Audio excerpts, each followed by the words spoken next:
Great, so we'll get underway. I want to first apologize for the delay in starting the public hearing. We had a closed meeting that ran a little over time, so I want to apologize for everybody for that. I, of course, want to begin by... We can't start without the clerk. Good point, Councillor Pratt. Should we wait? Yeah, okay.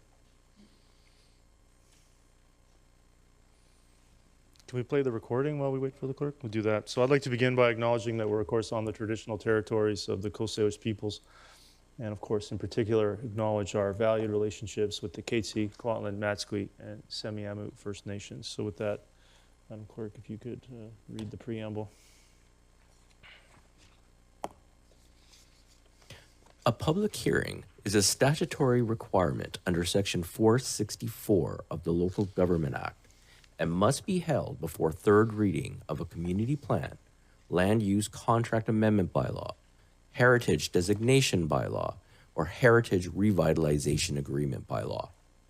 During a public hearing, Council acts in a quasi-judicial role for the purpose of allowing persons who believe their interest in property is affected by a bylaw, permit, or other matter to make representations to Council, either orally, by written submission, or to add comments to or elaborate upon correspondence that may have already been presented to Council concerning the bylaws.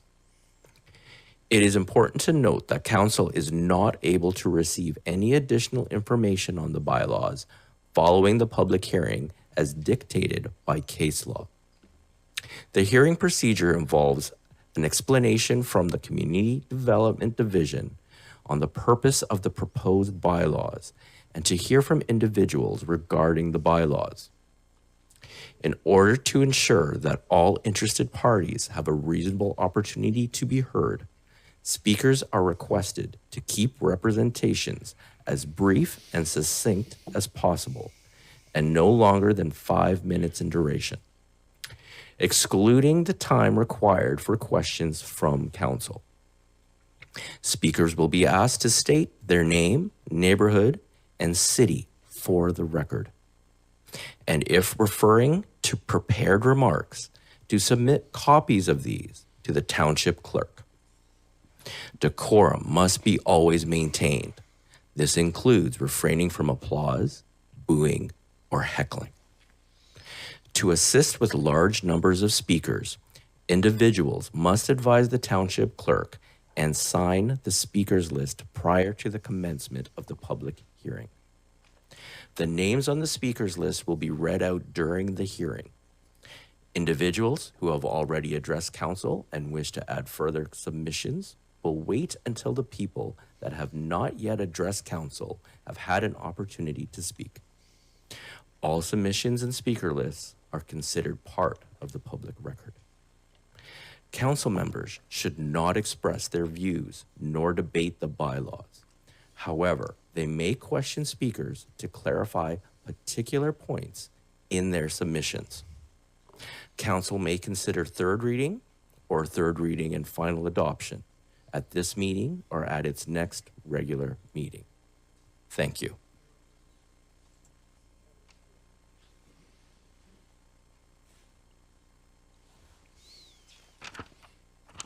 Great, so Ms. Little, you all right? We can, I appreciate a little rush there for you. Appreciate that. So we'll get underway. Get a motion, please, to adopt the agenda items. A1, moved by Councillor Martins, seconded by Councillor Pratt. Any discussion on the agenda? Seeing none, I'll call the question on A1. Councillor Ferguson? I guess that's fine, yeah. That carries unanimously. Councillor Van Popta absent. Can you mark Councillor Van Popta absent, please? Item B1, bylaws for first, second, and third reading. Highway closure, dedication, removal, bylaw number 5933. Get a motion, please. Moved by Councillor Rint, seconded by Councillor Pratt. Any discussion on B1? Call the question on B1.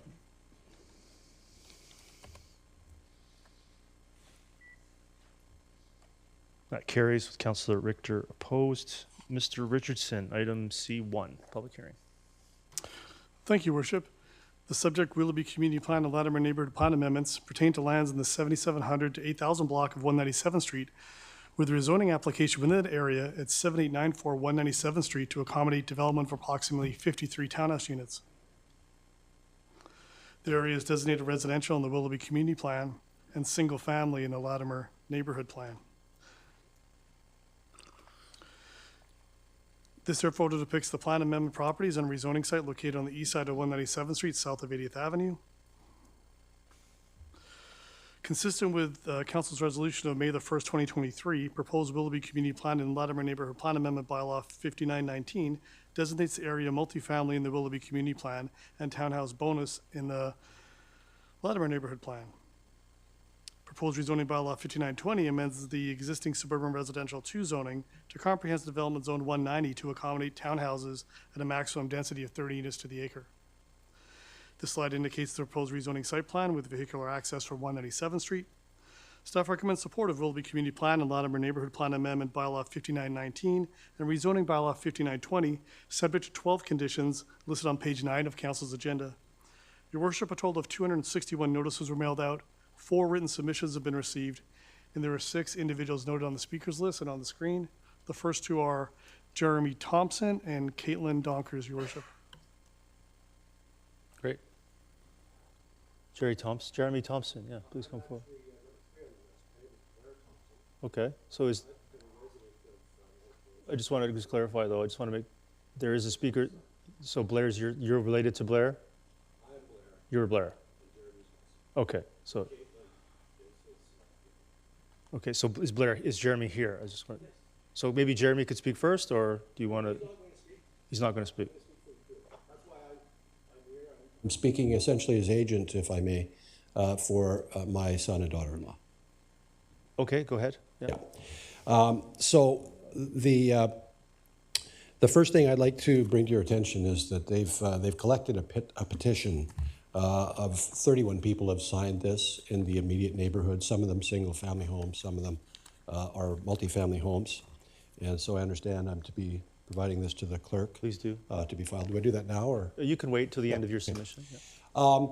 The overwhelming majority of the people that have signed this petition are concerned about schools. When I was preparing to present today, I looked at the Latimer Neighborhood Plan, which was adopted by Council back in 2015. And I looked in particular at schools, what it said about schools. And the last, and I'm referring to page 41 if anybody wishes to make a note, the last 2 sentences read that the school district will work to acquire new sites which will be developed at such time that a population growth warrants the establishment of new schools. Rezoning of lands of development will require that school sites be secured as outlined in section 11.2.1. 11.2.1 appears on page 64, and subsection 1 reads, with the exception of non-residential developments, a joint elementary school and neighborhood parks site must be secured in each phase as shown on map 4 for the acceptance of the Township of Langley and the Langley School District, subject to other provisions of this plan, before any development in that area may occur. Item E reads, requirements of this section will be deemed to have been met for the area west of 200th, with 1 joint elementary school and neighborhood park based on the following, and it provides some criteria. Now, you probably know that notwithstanding the plan, development has proceeded on the west side of 200th, but there are no schools. And as far as I can tell, there has been no land secured for schools on the west side of 200th. So totally contrary to the plan, but I get it. You know, I've been around a long time. My kids went to school in Langley, and so I know what this is all about. But I think the point that I'd like to make is that the number of schools that were sort of planned, envisioned in this plan, which are 3, were designed to accommodate the density that is in this vision. And so by increasing density by 250 units, average 2 kids a unit, there's 500 children just in that one little subdivision. That's basically the size of a school, 500 kids. So there's already a serious problem west of 200th. And I invite council to really think about whether or not you want to make that problem a lot worse, because this will be the first of many, of course, and you're just going to be compounding the problem. The secondary concern that everybody voiced is that the traffic, the road pattern west of 200th was again developed, with this vision in mind. Densities. So for instance, 197th, which is the main corridor from 72nd down to 80th, is basically a single lane, or two lanes, one each way. And already at 80th, in the morning, in the afternoon, it backs up trying to get onto 80th. And then once you get onto 80th, if you want to get onto the 200th corridor, well, you're sitting there for about 10 minutes waiting for 3 traffic lights. And that's the current reality. Now, I know that 80th is designated to be a 4-lane at some point. But when's that going to happen? I mean, look at 208th. So that is going to be a traffic nightmare.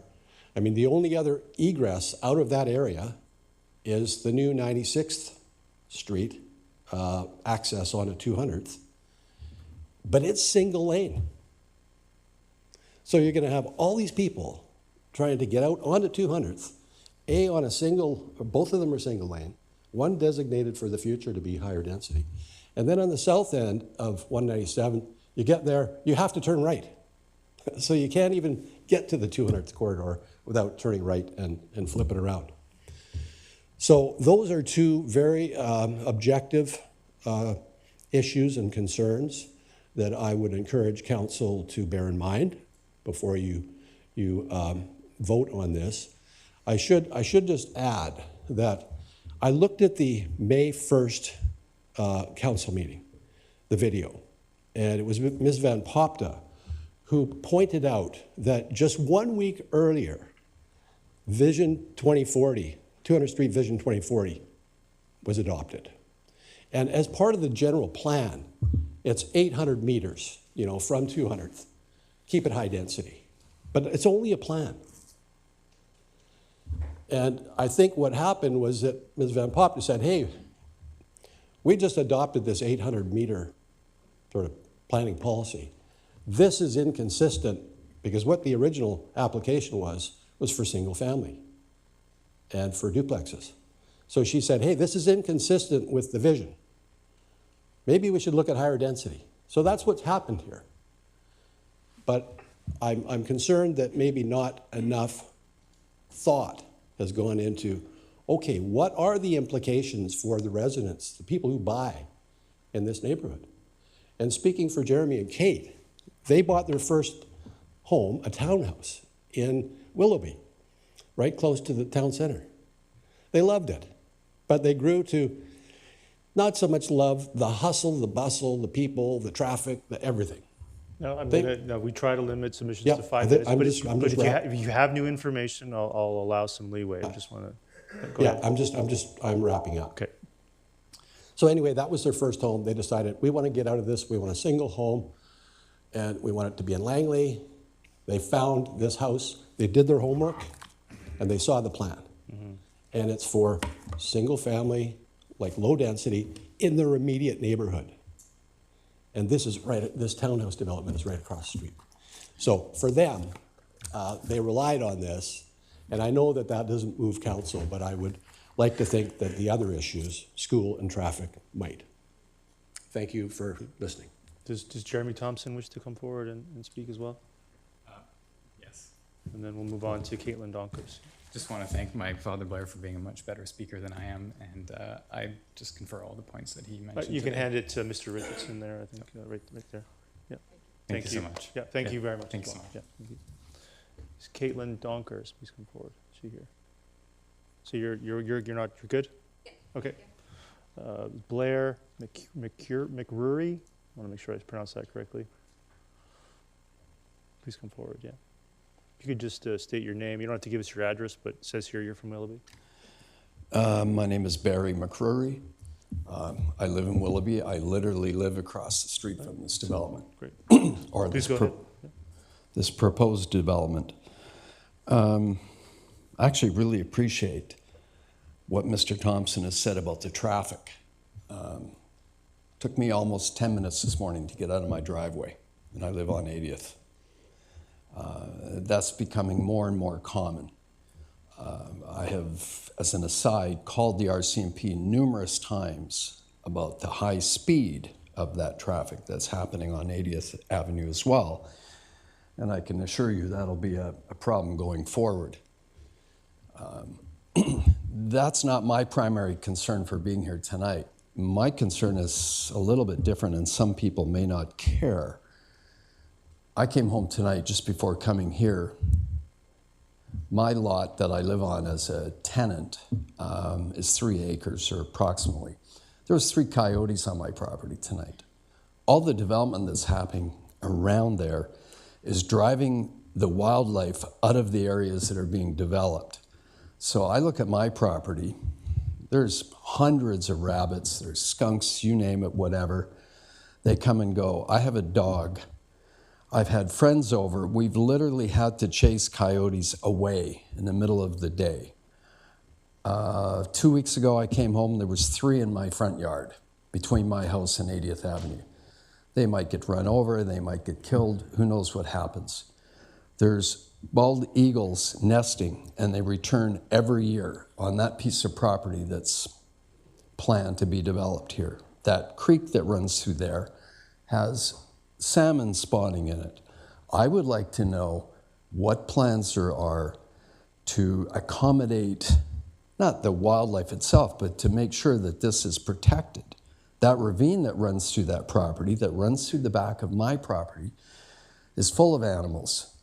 My neighbor that's at the corner of 197 and 80th has told me to be careful not to let my dog in the ravine because he has seen a black bear. What was on the news here yesterday? A bear running around Willowbrook Mall. So obviously they're there. I've seen the bear once, it was 3 or 4 years ago. I haven't seen it recently.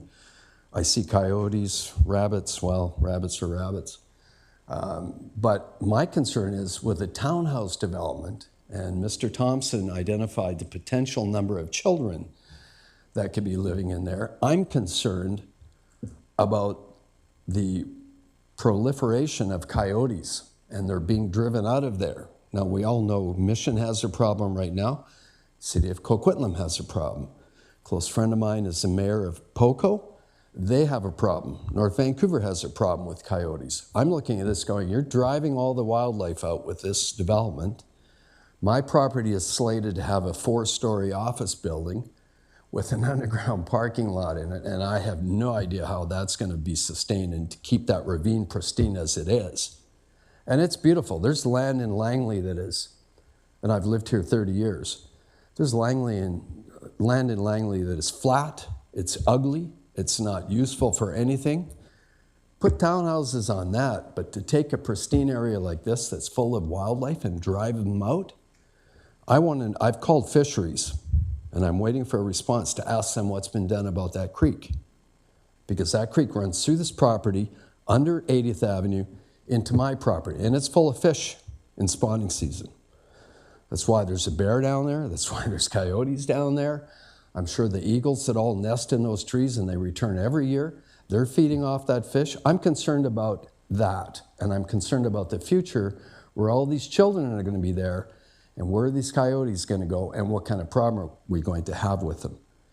The last thing I want to hear 4 or 5 years from now is about somebody's 5 or 6-year-old child getting mauled by a coyote. That's my concern. Thank you. Thank you. Next speaker, Sukhdev Klar. Please come forward.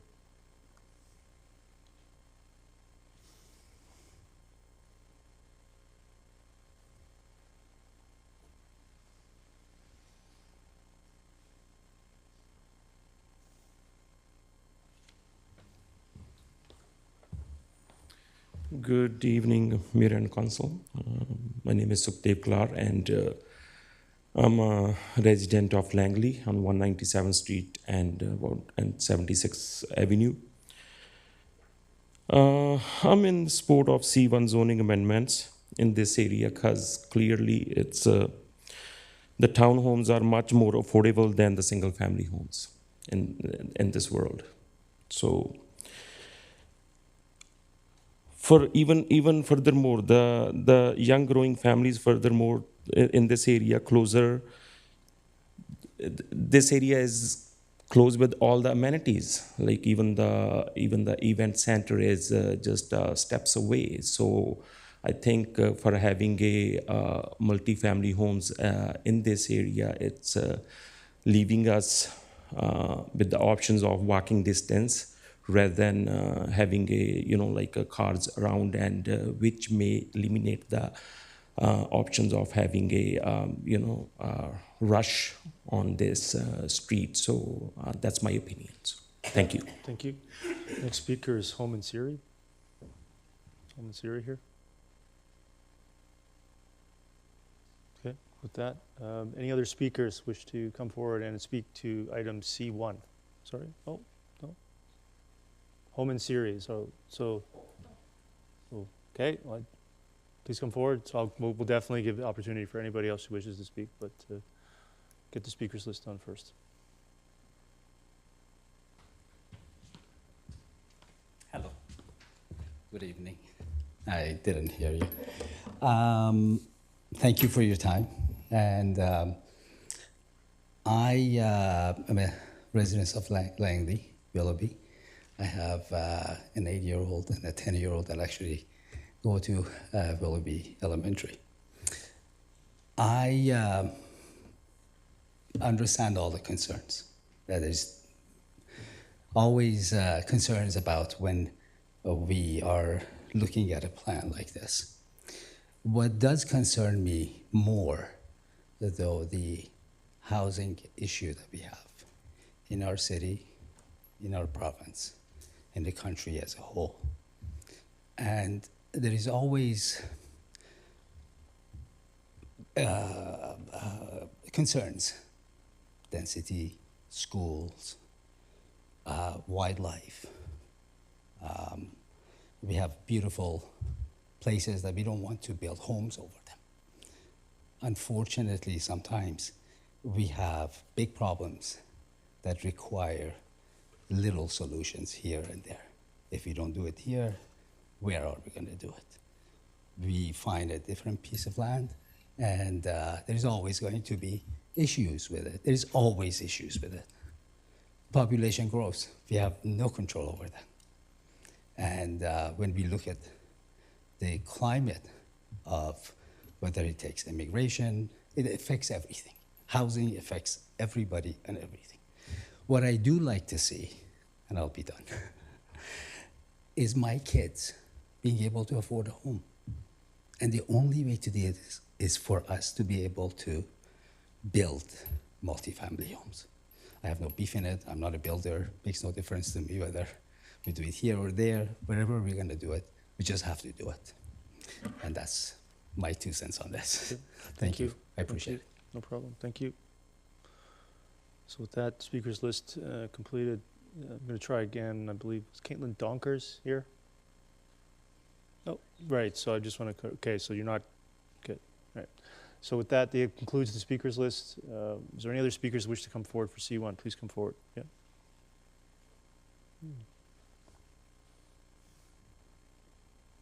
Hello. My name is Martin. I live on 197 north from 80th on 2 acres.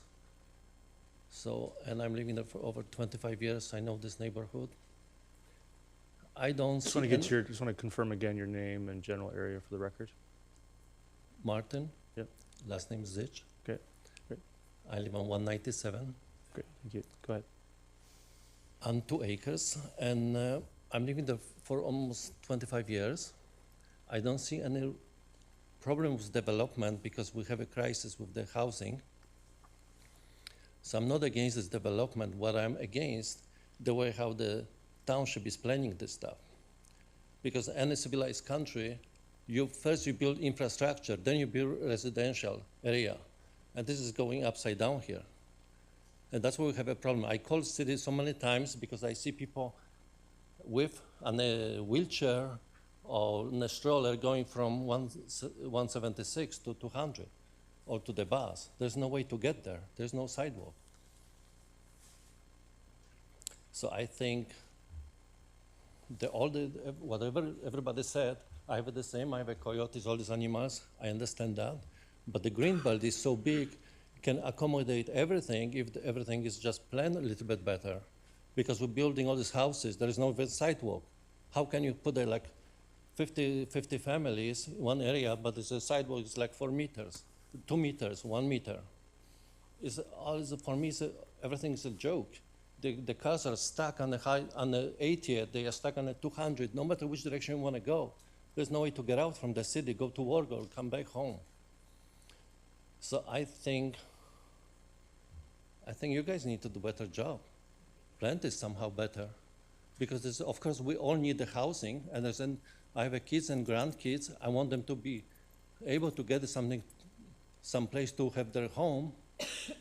I understand that everything is so expensive. The only way to make it more affordable by building more, and then all these buildings going actually too slow. So we're debating that we should build more, but in reality we should think how to build faster and more, because demand is much bigger than the supply. But we cannot build residential only counting on the developers that are going to pay everything. Hey, they have to do the road, they have to do the sidewalk, everything. So I don't understand how the taxpayers' money goes. Why don't you just build the road first and a sidewalk so citizens are safe, and then you build more houses? That's it. Okay, thank you. Thank you. Any other speakers for item C1? Please come forward.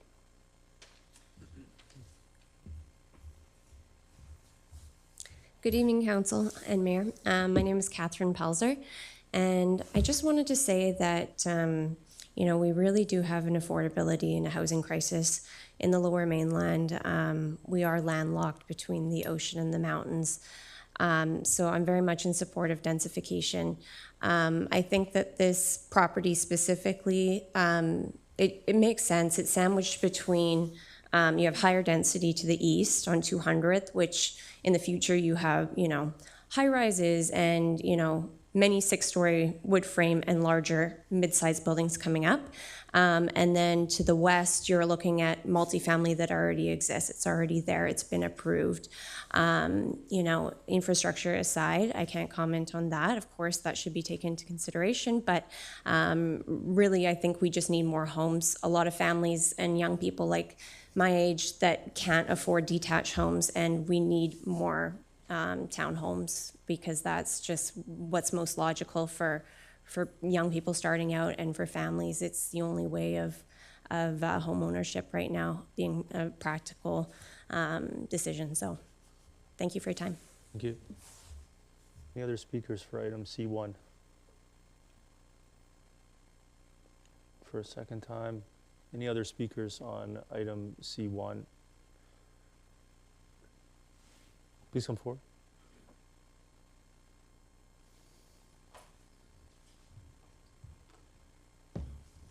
Good evening, Mayor. Good evening, Councilor. Good evening, everyone. My name is Oliver Xin Sui. I'm living across of the 80th and 197. I was not prepared to speak, but I signed up the petition that Mr. Thompson just presented. The reason is I want to be here. I want to just state a couple of facts about the school. I actually called Donna Gabrielle Robin Elementary today. I knew because we have friends lived like nearby. Their kids went to that school, and they said we are in that area and we can just go. But when I called them today, they said no. We may not have enough spots for everyone in this community, in this area. And if you are not, your application is not accepted, we will find another school. But that school is where we want to go, not because there are more and more people living in that area. Now, chances are we may not be able to be accepted by that school. So that is our concern with the school. My kid, he's here with us today as well. He's going to school next year, elementary. And I think our city really need to consider about the school as a factor when you take that into your consideration when you decide to how to proceed with that. Now, the second thing about traffic, and again, 100% agree with Mr. Thompson just mentioned. When I turn left onto 197, it's already have to left to right, like for sometimes during the rush hour, have to be there for like 3 to 5 minutes. When I got on the 80th and turn right on 181, when I got on 187 and turn right on 80th, another few minutes. I know recently the city built up the traffic lights there, it helped, but still there's always traffic. Now when you get on 80s during the rush hour, again, when you try to maybe turn right onto 200 is better, but turn left is another nightmare. You have to wait there for a long time. That is the path that I pretty much take every day, me and my wife, to pick up and drop off my kids during the hours. And I just don't think that traffic situation, I just don't think if building townhouses in that area will help in any way with the traffic in that area. At night, especially Friday, Saturday night, when I was just sitting in my backyard, I can hear the traffic and I hear the speeding sound of whatever car it was. What I mean is that area is getting very busy already, and turning single homes to townhouses is not going to help in any way. Again, you probably all know how busy the traffic on 200 already during the rush hour from the south to north. But again, in general, the school and the traffic are our main concerns. I really hope that Mayor and the councilors will take that into your consideration when you make a decision. Thank you very much. Thank you. Any other speakers for item C1? And for a second time, any other speakers for item C1? And then for a third time, any other speakers for item C1? Seeing none, I'll close the public hearing on item C1 and see if the proponent wishes to come forward and address any commentary, make any submissions to council. Seeing no one for that, I would ask if any member of council wants to consider third reading for this application. I would like to, so I'm going to move that. Is there a seconder to that? Seconded by Councillor Pratt. So I'm going to call the question on C1, considering third reading. Keyword consider. That carries with Councillor Kuntz, Councillor Richter opposed. So I'm going to move third reading. Is there a seconder to that? Seconded by Councillor Pratt. So that's good. So what's on the floor now, and we're actually allowed to talk about it. So this council has a process where we can consider third reading. I'm going to move deferral here in a moment to the next meeting.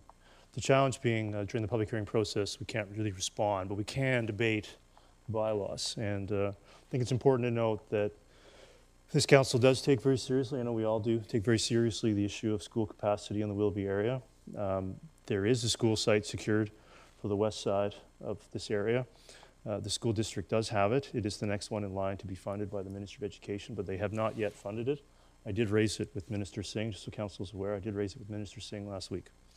That does not absolve them from the fact that the school system in Willoughby is a growing concern. And then I know that we're starting to talk about that as a council. So with that, I think we take some time to think about this one and consider it again on 10/23. October 23rd at our next meeting. If any other member of council wishes to weigh in on this application, I think now's the time. Councillor Martins.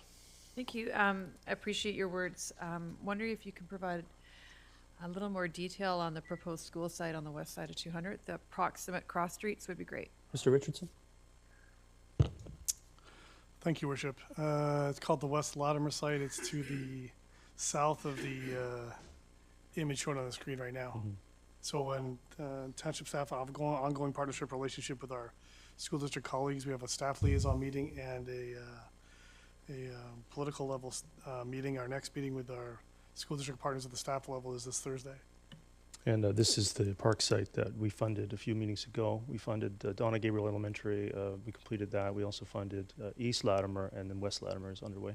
Yeah, thank you. I just felt it was important for the people that came here tonight to speak to us that they have that piece of information. Thank you. Thank you. Councillor Pratt? Yeah, thank you, Your Worship. And through yourself to staff, just a question in regards to the completion of 76th Avenue connecting 197 to 200 Street. Do we have an estimated time of completion for that? I know it's the Hayter Town Center is under construction, but I'm wondering at what point we can expect the road to be open. I know that's actively being worked upon. I don't have that exact time frame in front of me, Councilor Pratt. I can get back to you on that. Thank you. Okay, thank you. So with that, I'm going to move deferral to the next council meeting on October 23rd. Is there a seconded by Councillor Martins? Is there any discussion on the deferral? Seeing none, I'll call the question on that deferral. That carries unanimously. Mr. Richardson, item C2.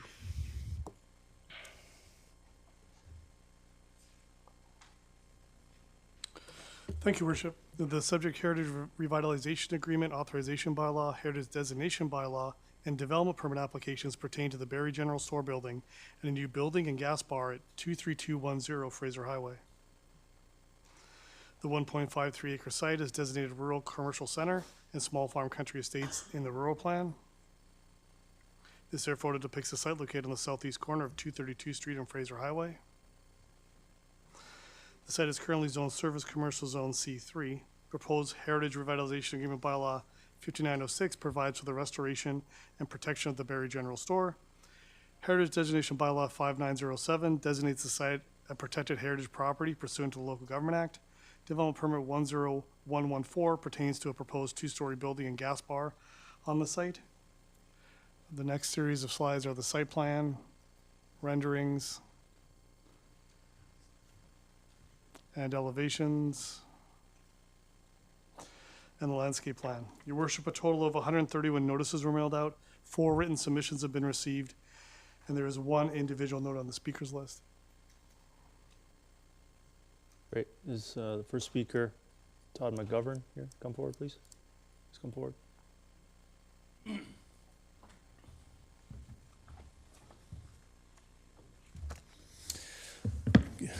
Good evening, Mayor and Council. I'm just wondering, I'm the only one on the list here. Do I get additional time? Possibly? No. No? But Okay. but you do have a reasonable chance to be heard, and if you have new information, you are granted plenty of leeway. I have new information. Okay, so I read the statement of significance of this development, which is Appendix C on page C2. And I just wanted to mention a few other things that were kind of missed on this, on this document here. I live not too far from this property, about 4 blocks to the east of it, and then on the north side of Fraser Highway, down by Peterson Road Elementary School there. And we've been on that property for 28 years now.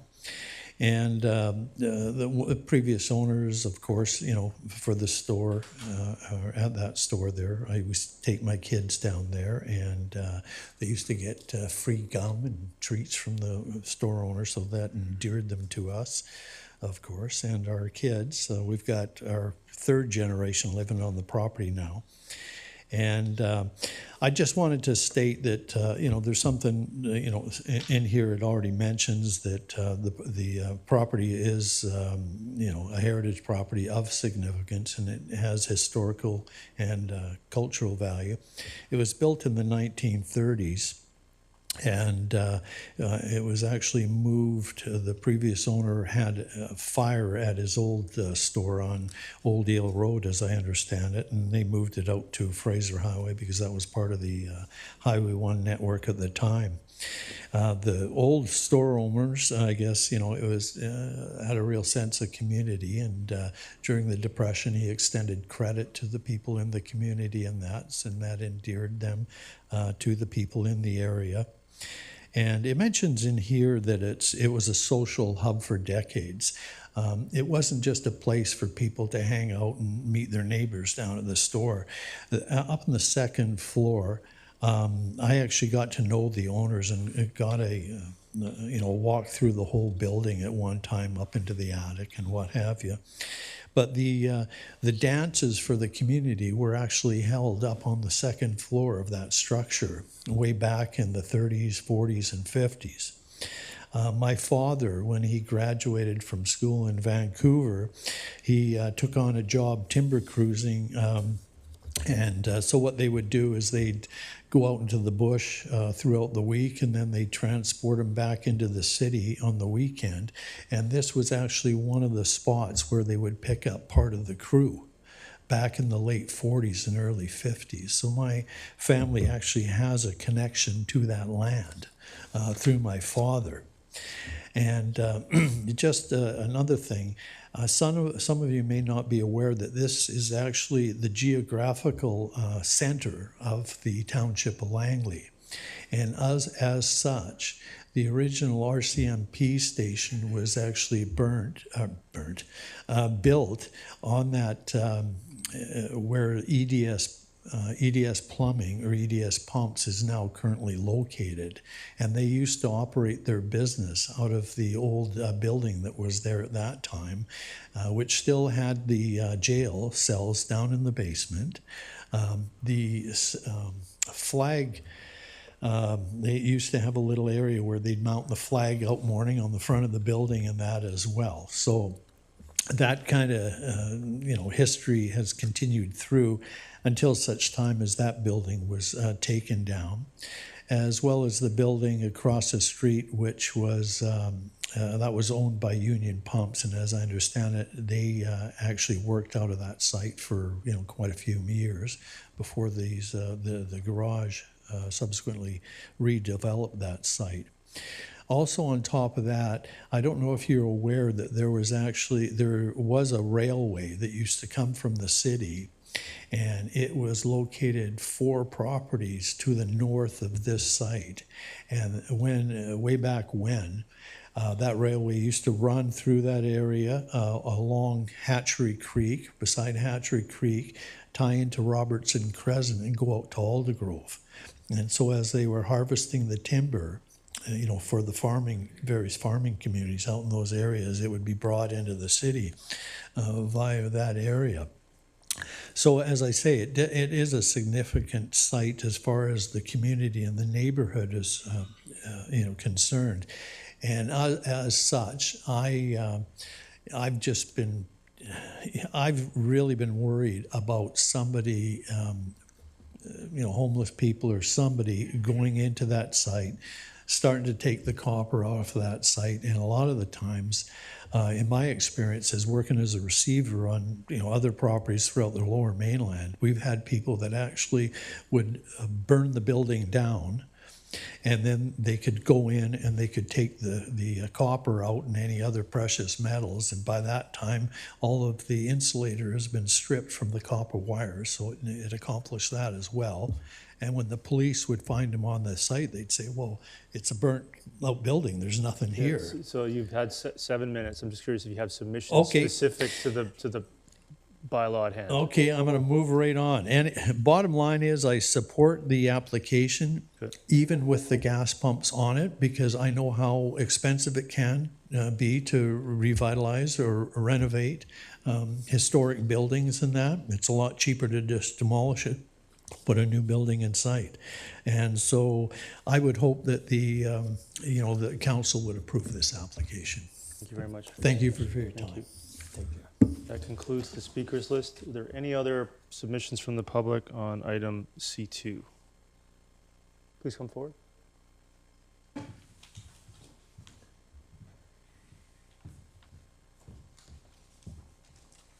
Hello, my name is Christine Zapka. I live very close to the corner. My only question is, with the gas pump going in, is the water situation going to be addressed? Because right now we're on well. Are we going to have city water come up? I like to have the idea of the building going through, but we'd like to see some city water come up that way as well, especially with the gas pump. Thank you. Thank you. Get that clarified. Any other submissions from the public on item C2? Yes, please come forward.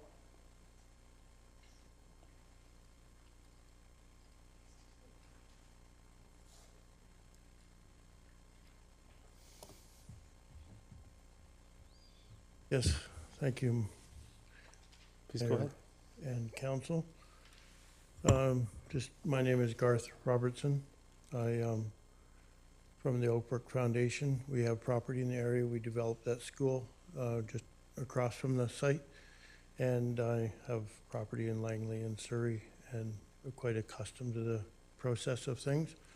But I'm very thankful for the way that the township has worked with us and developed that area. And I understand further looking at the neighborhood corridor plan and bringing infrastructure into the area in view of future development. I think it's worthwhile. I think, you look back 10, 20 years and that whole corridor of Fraser Highway hasn't changed much. And it's actually got a lot of potential in it for landowners and for city, for everything really, everything we've been hearing tonight. So I'd like to say I support the development in that area. Of course, controlled development is the best way, and I think the Township of Langley is quite, keen to that. So that's all I have to say. Thank you very much. Thank you. Any other submissions from the public on item C2? Please come, no, okay. Any other submissions from the public on item C2? And for a third, final time, any other submissions from the public on item C2? Seeing none, I'll close the public hearing for item C2. Is there any submissions from the proponent? Seeing none, I'll carry on. Does anybody on council wish to move third reading? I'll move it. Is there a second? It's moved by Councillor Ferguson, second by Councillor Martins. Call the question on considering third reading.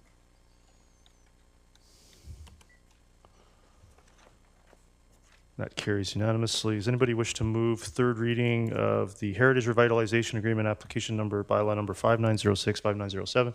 Moved by Councillor Ferguson, seconded by Councillor Martin. Is there any discussion?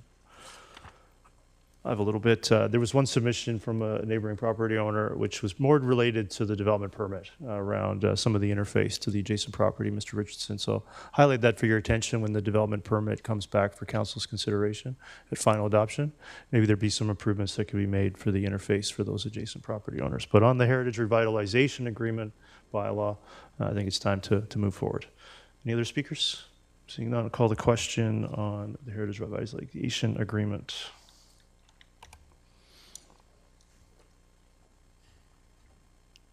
That carries unanimously. Councillor Kunst absent. Moving on. Item C3, Mr. Richardson.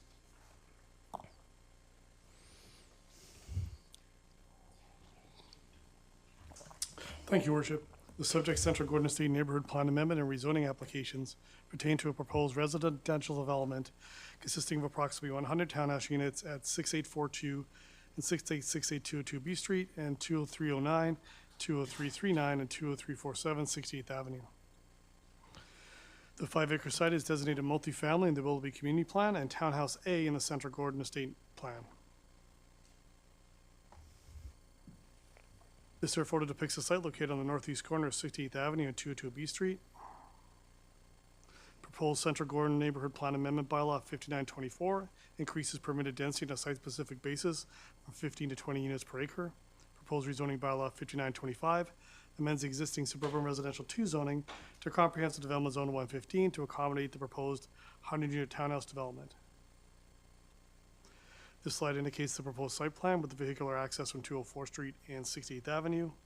Staff recommends support of Central Gordon Estate Neighborhood Plan Amendment Bylaw 5924 and rezoning bylaw 5925, subject to 14 conditions listed on page 7 of Council's agenda. Your Worship, a total of 962 notices were mailed out. No written submissions have been received, and there are no individuals noted on the speakers list. Thank you. I also forgot to mention on the previous item before we finish this public hearing, there's a staff report coming on delivering water service to 248th. That is underway, and we're waiting on that staff report to deliver water to that area. I did forget to mention that, so I apologize for that. Is there any speakers related to come forward and make a submission related to item C3? For a second time, are there any submissions from the public on item C3? And then for a third and final time, are there any submissions from the public on item C3? Seeing none, I'll close the public hearing for item C3. Is there a submission from the proponent? Seeing none, is there anyone who wishes to, remember, I've closed the public hearing for item C3 again. Is there anyone on council who wishes to consider third reading? I do. I'll move third reading. Is there a seconder? Consideration. Moved, seconded by Councillor Rint. Call the question on whether to consider third reading of C3. That carries unanimously. Does anybody wish to move third reading? Moved by Councillor Bailey, seconded by Councillor Martin. Is there any speakers? Councillor Pratt. Yeah, thank you, Your Worship. If I recall correctly, at the last meeting when we sent this to public hearing, there were concerns brought up about potential impacts on the site design for the property that is not included. Have those been addressed? Mr. Richardson, I believe there's an updated potential site plan. Is that correct?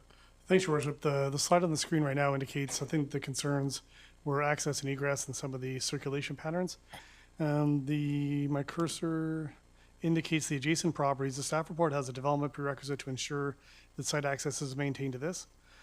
Since the initial readings at council, the updated design indicates how that could potentially be, the potential layout could be modified to address those concerns, Your Worship. And that would be through the delegated development permit, is that correct? Or is this done at this time? It's, as noted, it's a development prerequisite of the rezoning bylaw, and also too as part of the staff delegated DP process, Your Worship. So the intent is to deliver this design, is that correct? Correct. Yeah. If I may, this slide that we're seeing now is the proposed fix to the situation to improve circulation. Through Your Worship, it shows this conceptual, but it shows conceptually the addition of this access point and this access point. So the short answer is correct. Could we go back to the slide that shows what the layout was previously? Okay, so then there's the perfect. I didn't know if there was any concern about loss of potential units for that orphaned site. Doesn't look like there is since we're just punching the road through. So it's all good. Thank you. Thank you. Is there any other speakers? Seeing none, call the question on C3.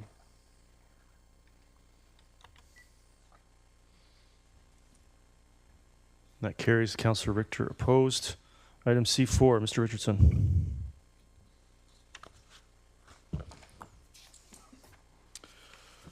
Thank you, Your Worship. The subject rezoning application pertains to a 9.8 acre portion of a 20.7 acre property at 25044 88th Avenue. The site is in the agricultural land reserve and designated agricultural countryside in the rural plan. This airport depicts the site located on the south side of 88th Avenue, west of 252 Street. Rezoning bylaw 5899 proposes to amend the site's rural floodplain zone RU5 zoning on a site-specific basis to accommodate a growing media processing and distribution facility on the southerly 9.8 acre portion of the site. Staff recommends support of rezoning bylaw 5899, subject to 3 conditions listed on page 4 of council's agenda. Your Worship, a total of 30 notices were mailed out, 7 written submissions have been received, and there are 6 speakers noted on the speakers list. Great, thank you. First person on the speakers list, Jim Luba, please come forward. Did I pronounce that correctly? Phonetically correct.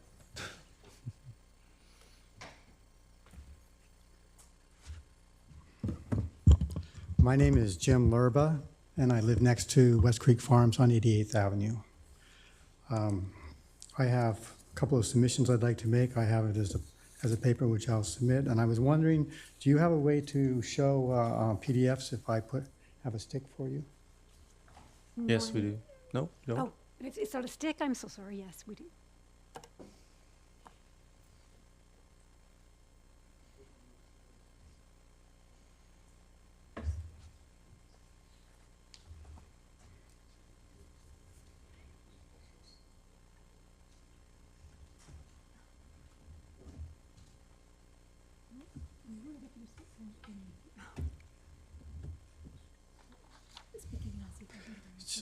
Okay, well, while they're working on the technical issues, I'll start.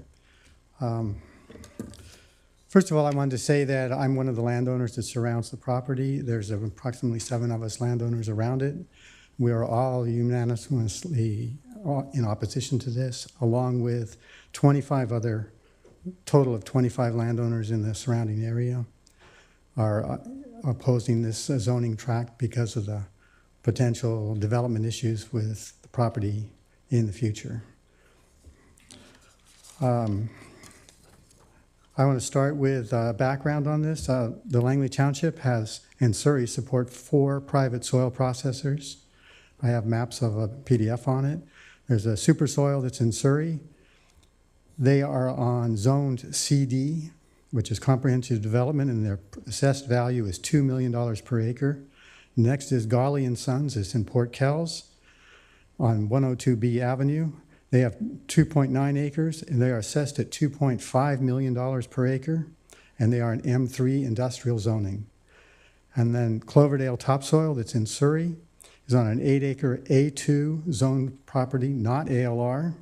Their 8 acres are assessed at $411,000 per acre. And then we have West Coast Farms, which is on this property, zoned RU5, which is supposedly residential and farmland only. Their 20 acres are assessed at $169,000 per acre. West Creek Farms is bordered on 3 sides by 6 residential neighbors and on 1 side by 88th Avenue.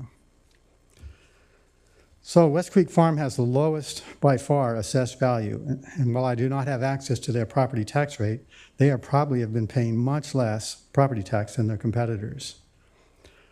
None of West Creek's competitors have pure residential neighbors as close as West Creek Farm does. Golly is on industrial lands. Supersoil has 2 residential neighbors. Both are at least 1/3 of a kilometer away. And the rest of the Supersoil's neighbors are railroad and industrial property. Cloverdale Topsoil neighbors look to be largely commercial with lots of parked vehicles or speculative holdings because of their location. West Creek Farm is surrounded by landowners that oppose this proposed zoning change.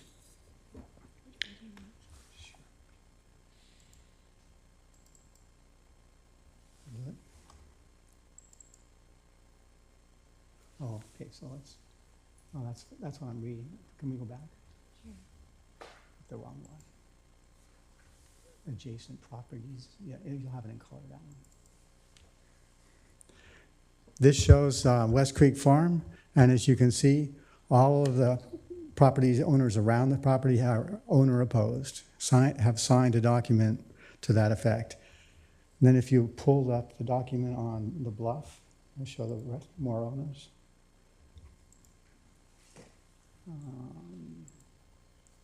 Bluff properties that oppose. And these are the property owners that are up on bluff of just to the west of West Creek Farms. And as you see, approximately half the owners have signed. We just haven't been able to talk to the rest. Anyway, I'll just go on. None of West Creek's competitors have pure residential neighbors as close as West Creek Farm does, as we was able to show you. Oh, I've read that. RU5 zoning is not an appropriate place for any business that has semi-trucks, wheeled loaders, large piles of soil amendments, especially not on floodplain. West Creek Farm has all of the above for their commercial soil processing business. There are hundreds of small, illegal, and legal commercial or home-based businesses operating on RU5 lands or RU lands in the township of Langley. When these businesses get big enough to bother their neighbors or the TOL goes after them for avoiding commercial tax rates, it's time for them to move to a properly zoned location. Considering the huge variance in property values between West Creek Farms and their competitors, the West Creek Farm location would be a very tempting move for, say, Supersoil or Golly and Sons. Remember, they're paying property taxes on $2 million or $2.5 million per acre land. They could obtain more processing footprint at a fraction of their present land values. And then lastly, I was going to say, West Creek Farm has some of the most productive farmland in Canada. The farmers on 232 in Rolliston Crescent near Fort Langley are proving that wet RU5 land can be very profitable growing vegetables. They're growing broccoli there. They have wetter land than what West Creek Farm has. The huge broccoli field looks wonderful, and their land is wetter, harder to farm than West Creek Farm's land. We need to seed fields like this all the way down 88th Avenue, including at West Creek Farms, and displacing imported vegetables from a foreign country. So in closing, I just say that West Creek Farms, they've been there for a while, illegally. We don't need to reward them by changing the zoning. That's crazy. We don't do that for any other business that's illegal that gets booted. Things change, life changes. They can find a place to go. And lastly, they have competitors that are thriving and all legally situated in the township of Langley. Thank you. Thank you. I do have some questions from council to clarify some of your submissions. Councilor Ferguson. Yeah, thank you, Mr. Lupa, for coming. I had just a comment for clarification. In your report, I have a copy of it. You've referred several times to, and including on your map, we get many maps, as you know, at the Township of Langley and on council. You also refer to a petition. Yes. Do you have a copy of the petition on you with the names, addresses of the appropriate folks? I do. Can you supply that either to the clerk or something? I can give them a copy of it, yes. Yeah, but tonight, because it's part of Yes. the public hearing process. Thank you very much. Is that on the USB, or because I think Councilor Ferguson's highlighting that in a few minutes we won't be able to receive more information. I only have it on paper copy. Can you provide that to the clerk? Is that possible for you? Yes, but I need the copy. I mean, But I the clerk- only have the originals. But the clerk can definitely make a copy and provide that back to you Okay. before you leave. I appreciate that very much. Thank you, Mr. Councilor Ferguson. Thank you. Okay, good. Thank you, Mr. Councilor Richter. Yes, thank you, Mr. Lurba. I just want to make sure that I understand. Your major concern is the fact that this is in a floodplain and the trucks and materials being stored there? I only have 5 minutes to speak, so I'm going to be talking on one subject. I have many concerns about this property, and when I get a chance to speak again, I will talk again. Okay. Yeah, no, if you want to come back with more information, I appreciate I that. have more We'll information. definitely call for speakers a second time. Thank you. Councilor Kunst has a clarification. Councilor Kunst. Yeah, how long have you lived at the property? I've been there 10 years. Okay, thank you. I'm the newcomer in the community. Okay, so yeah, West Creek was there before you arrived, right? Oh, yes. Okay, thank you. Thank you. And just for the record, I'll speak for myself. West Creek Farms has been okay as a neighbor. They have had compost, and its compost does stink. Smells like natural gas leak. And that's been confusing at times for myself and people up on the bluff who also have smelled this leak. We are concerned about not so much West Creek Farms as they are right now, but what will happen if you legalize them. Because as I pointed out in my submission here, all their competitors are operating on land that's far more valuable than this. So this will be a very tempting place for them to come to, or somebody else to do something. And it will just distort the property values as well. Because if you change the zoning, the property value is going to double or more, or triple or more. So we're basically saying they've had a good run here. It's time to go. Thank you.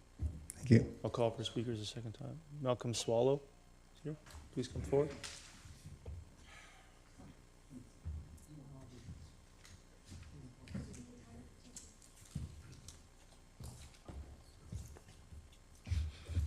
I'd like to thank the Mayor and Council for allowing me to address them. My name is Malcolm Swallow. I live adjacent to the property at 8719 252nd Street.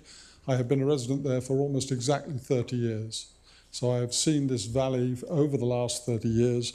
I've been involved in 2 legal disputes with the council regarding zoning and also illegal tipping in the valley itself.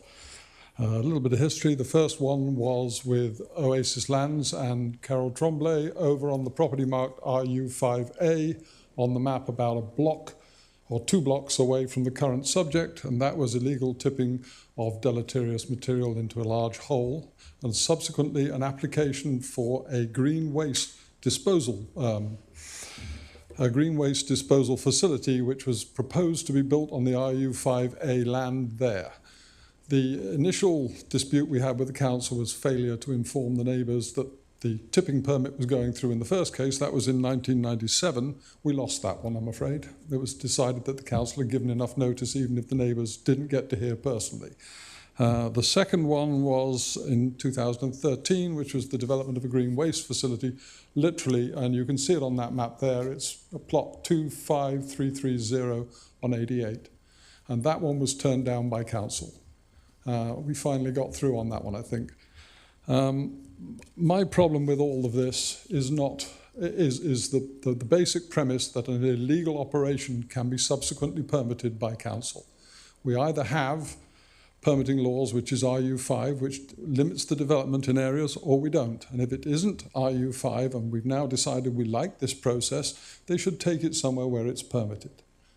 Like other people, I have no major problem with West Creek Farms. They've been good neighbours from that point of view.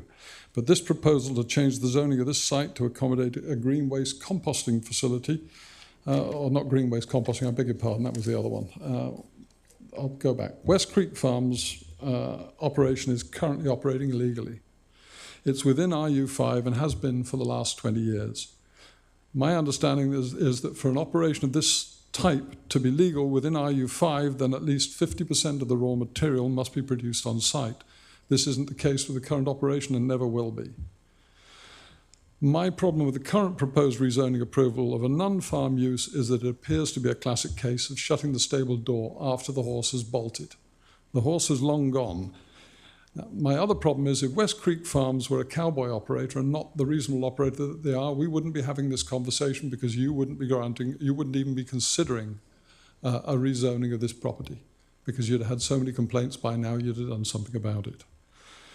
This application isn't consistent with the rural plan as it's an industrial activity in an area designated for agriculture and countryside. Their processing building and associated lab and offices will, assuming it goes through, be classified industrial, and their mixing, stockpiling and storage operations are all located on the floodplain, close to West Creek. West Creek is a salmon-bearing stream. There are no buffer facilities available. There is no drainage barrier between their mixing facilities and the creek. There are innumerable, I actually haven't seen a full environmental impact study on this proposal either. So there's a bunch of things I haven't seen on this. I used to permit mines for a living, so I know a little bit about dealing with councils and permits and so on and so forth. To my I don't know, everlasting sorrow, I think I'd have to say. But nevertheless, it's what I did for a living.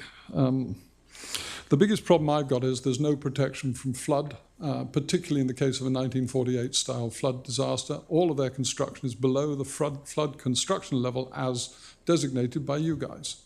So they're below the flood level. If there is a flood, everything on their pad is going into West Creek, which is a salmon-bearing stream, and straight down the Fraser River because there's no protection between there and the Fraser River. Finally, there's no control over working hours. They're not controlled apparently by TOL and ALR in terms of what they're doing at the moment, so I have no idea what will happen when you subsequently rezone them. But my concern again is you've got one RU5A there that you'd rezoned in the past, and that one turned into a disaster area, and while this one is well run by the current proponents, my problem is if they sell it, move on, whatever they do, we have no control over who does what on that site unless the council's willing to back up its own regulations. And in the past, that has been difficult to push. And I'm not complaining about it, I'm just saying it's a fact. It has been. I don't think I have much else.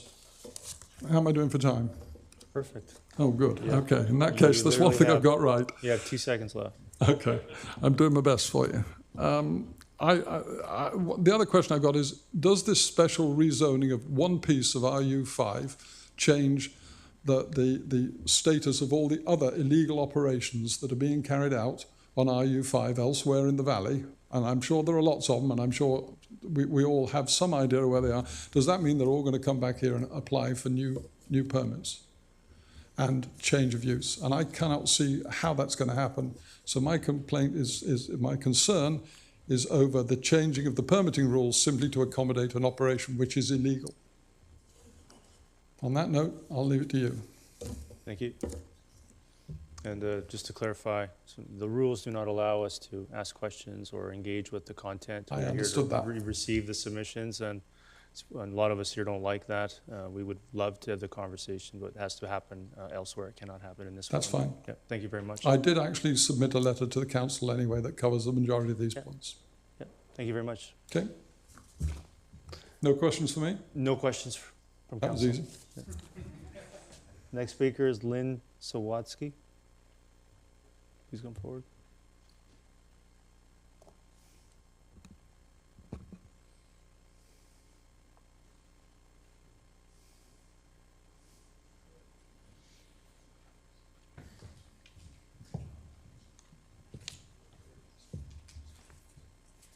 Hi, I'm Lynn Sawatsky. I live at 8589 Street. I've lived next to West Creek for over 35 years. We have the Christmas Tree Farm. We have 3 properties adjacent to West Creek, and it's all Christmas Tree Farm. So our concern is very similar to everybody else's. So the soil production often includes organic matter, which when turned over does smell like methane gas. So much so that when I was renovating the house, the contractor came flying out of the house, you have a gas leak. And I said, well, no, that's my neighbors. And we had a big argument about it. I said, no, it's the neighbors turning over the compost. It's methane gas. We have that quite often. And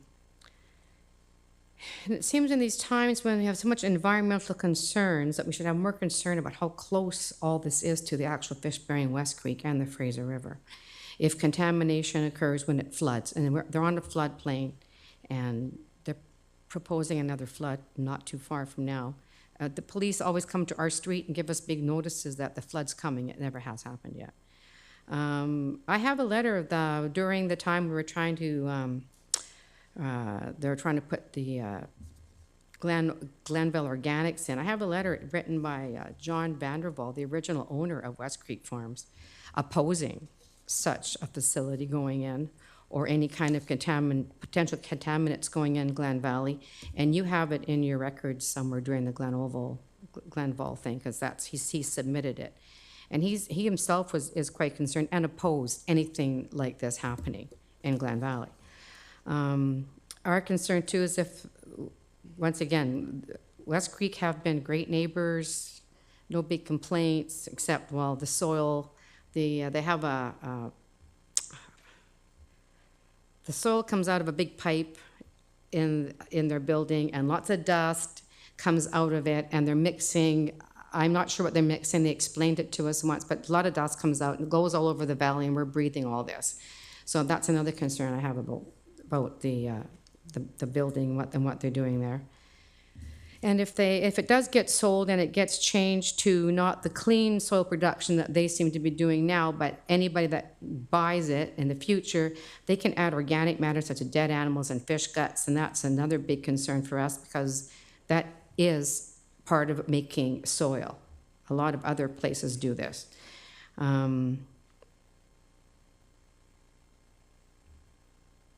So that's one of our biggest concerns, along with the fact that for 35 years, thereabout, they've been operating that West Creek Farms in a non-industrial area, and we've all bought our properties in good faith in a farming community, and we've all lived on our properties in good faith. No one's, if we were to build another couple extra houses, I'm sure you'd ask us not to do that and shut us down right away. What else? Our property values are going to go down because of West Creek if someone buys it and does it. It just doesn't seem quite right that they get to be rezoned for doing something wrong for so long. Granted, they are good neighbors, but it just doesn't seem right that that can happen. Also, the owners of West Creek, they don't live on this property. They live other places, and they don't have to experience this dust, noise, or smell. They have machines that have backup beepers, 6:30 in the morning.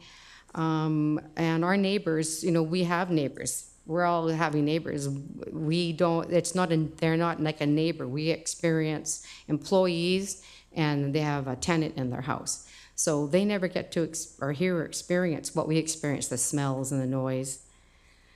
I guess that's about it. It's kind of what everybody else said. And yeah, thank you very much.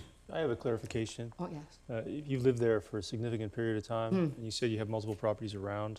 So would you be one of the most directly affected individuals Yes. in terms of property ownership and interest? Yes. Yeah. So like our concern too is I'm hoping this doesn't happen, but if it does happen, that, you know, they keep the hedge barrier so the noise is down and and that keeps the dust down, keeps the lights that are on, you know, for security off our property from shining in our houses. And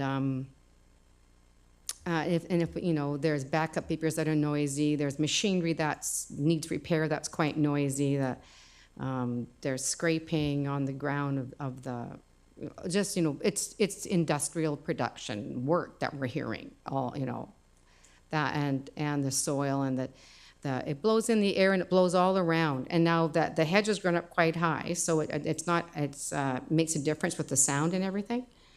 And just to keep maintenance, because like as a neighbor and our farm, we decorate it every Christmas and we keep all the weeds down and everything. So along the fence line, you know, I go in there myself and I pull the weeds and clean up the fence line. It'd be nice if that kind of happened, as, you know, as a neighbor. Because they're industrial, so they don't really go and look at stuff like that. They don't see that because they're a business. They're not homeowners. They don't round up and clean things up and that kind of thing.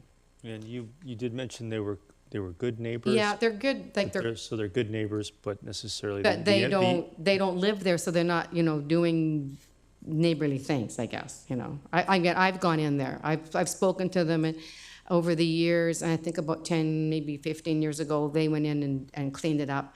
But since then, I've always gone in there and cleaned it up. So what I was going to say was that there are good neighbors running an operation that you consider to be industrial. Well, it's a plant. It's Yeah. not like, we went in there and saw it. I mean, I saw it years ago, and it wasn't a plant. It was just, you know, kind of a barn. And I was shocked because there's been a big hedge put up in the front on River Road, and you can't see in there. When we went in there, I was like, wow, this is a plant. This isn't, you know, and when John Vanderwall started it, it was like I guess a kind of a mushroom type building. I wasn't quite clear what everything was happening, but it looked farming. Now it's not. It doesn't. It's a plant, and it sounds like a plant behind us. And we're all farms around there. We all bought with the intention of being in a farming area, doing farming things. It's not a farm. So I think it's going to really affect our property values if this becomes a plant and somebody else buys it. And there's not real clear specifications on what's allowed to be done on that land, making this potting soil. I mean, we just bought soil a while ago for our topsoil, and we didn't buy from one place because they are mulching dead animals in their soil. We didn't want that on our yard. So I mean, like, where does it lie? The terminology can border on composting. All right. And it needs to be clarified, you know, what it is. We're hoping it doesn't get rezoned, but if that's the case, then future owners need to know exactly the guidelines. And as Malcolm said, sometimes that's hard to monitor. I have phoned a township many times through the years and asked what they're doing over there, because I knew it wasn't farming, and they never knew. Okay, thank you very much. Okay, thanks. Thank you. Councillor Davis, please come forward. He's always going to be Councillor Davis to me, Councillor Martins. Sitting too long. Thank you. My name is David Davis. Could I just talk about this black bear for a minute? I haven't seen a black bear on our farm for 55 years. The other day, he comes in, lies underneath the tree, and spends a couple hours there. So we got lots of pictures of him, and it was really neat. It's a big fat, I couldn't tell if it was a female or male. I didn't want to get that close. But when he got up and he was walking towards the William neighborhood plan, he turned and said to me, I'm going to go up there. I hear the density is going to be doubled. There might be some room for me. But you know, I heard he had a hell of a time getting across 216th. Okay. Well, I just want you to know, Councillor Davis, it was a special consideration, especially for me, to be contemplating the density increases just because you live across the street. Okay, I'll get down to business. Thank you. My name is David Davis, and I own and operate a dairy farm in the Township of Langley. I'm going to just talk a little bit different than what we've been talking about, a different perspective. We've been there for over 100 years. We've had a good run, but I'm not done yet. Farming has changed. You don't see Huey Davis out there on a tractor without a rollover protection. You see big, huge tractors. In the last 2 or 3 days, we've been feeling silo.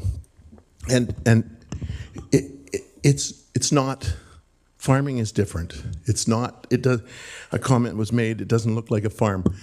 Well, our farm, the last 3 or 4 days, doesn't look like a farm. It has big machinery and custom operators, and so things do change. Okay, I do live 66 feet away from the neighborhood, Williams neighborhood plan. As a farmer and a previous township councillor, I'd like to propose that council approve this application based on agriculture merit. And as a 3-year term councillor, I heard agriculture merit many times, and I absolutely had to disagree with it sometimes. But in this time, as agriculture merit, I just want to explain that. This business has direct connection to agriculture and food production.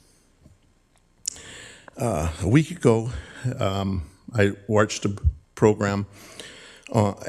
Westwold is short on water, and they've cut it off because of the fisheries, and the farmers are starving from water, so they can't irrigate their alfalfa.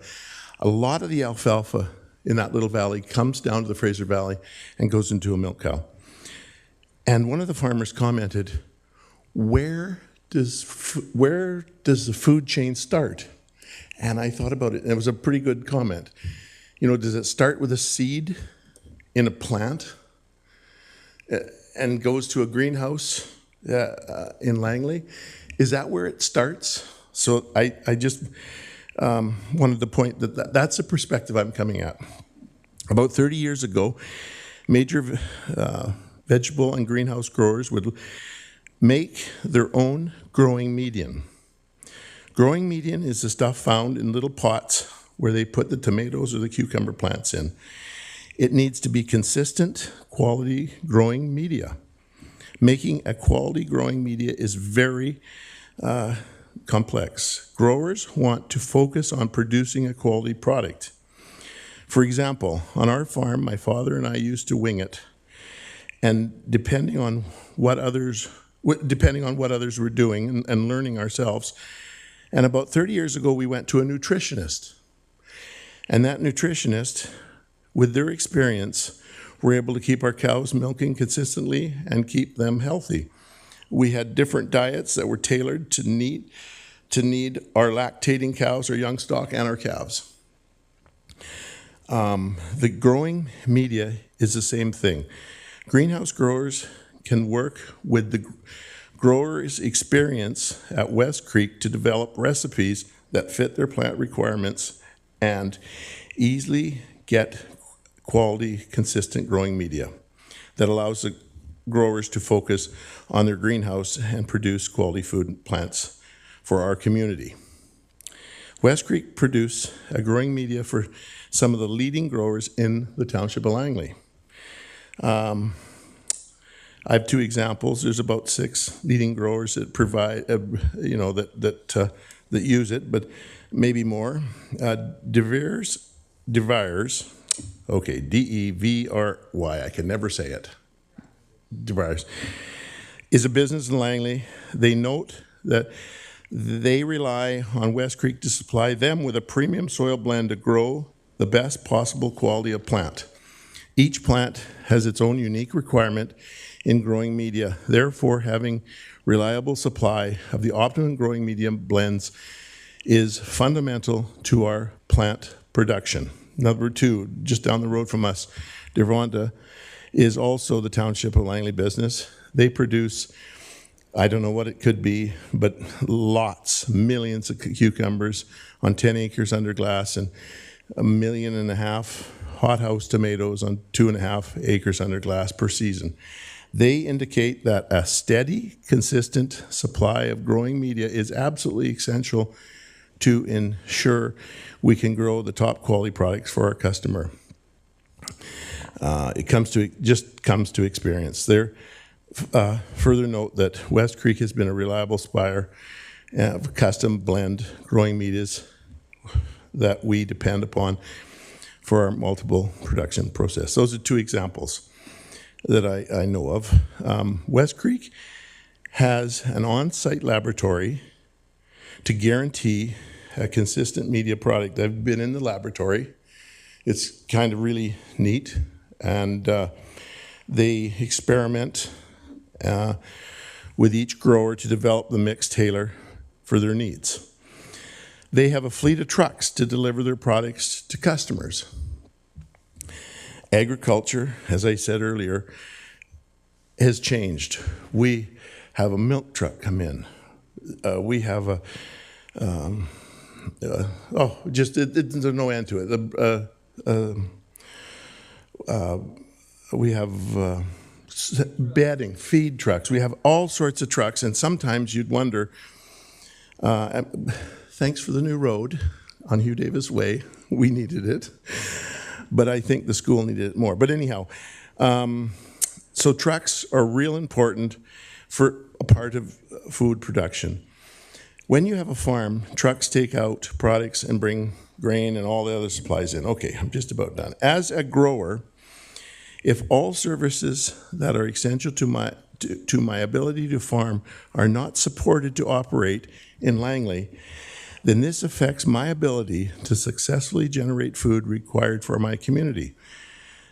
There is a clear connection of growing media and local food production. This is a service that is essential to farming and our food growing community. I just want to point out on the ALC decision, the ALC decision, to bring it back to council here, on page 5 out of 6, section 12, A, sitting of the non-farm use in accordance with Schedule A.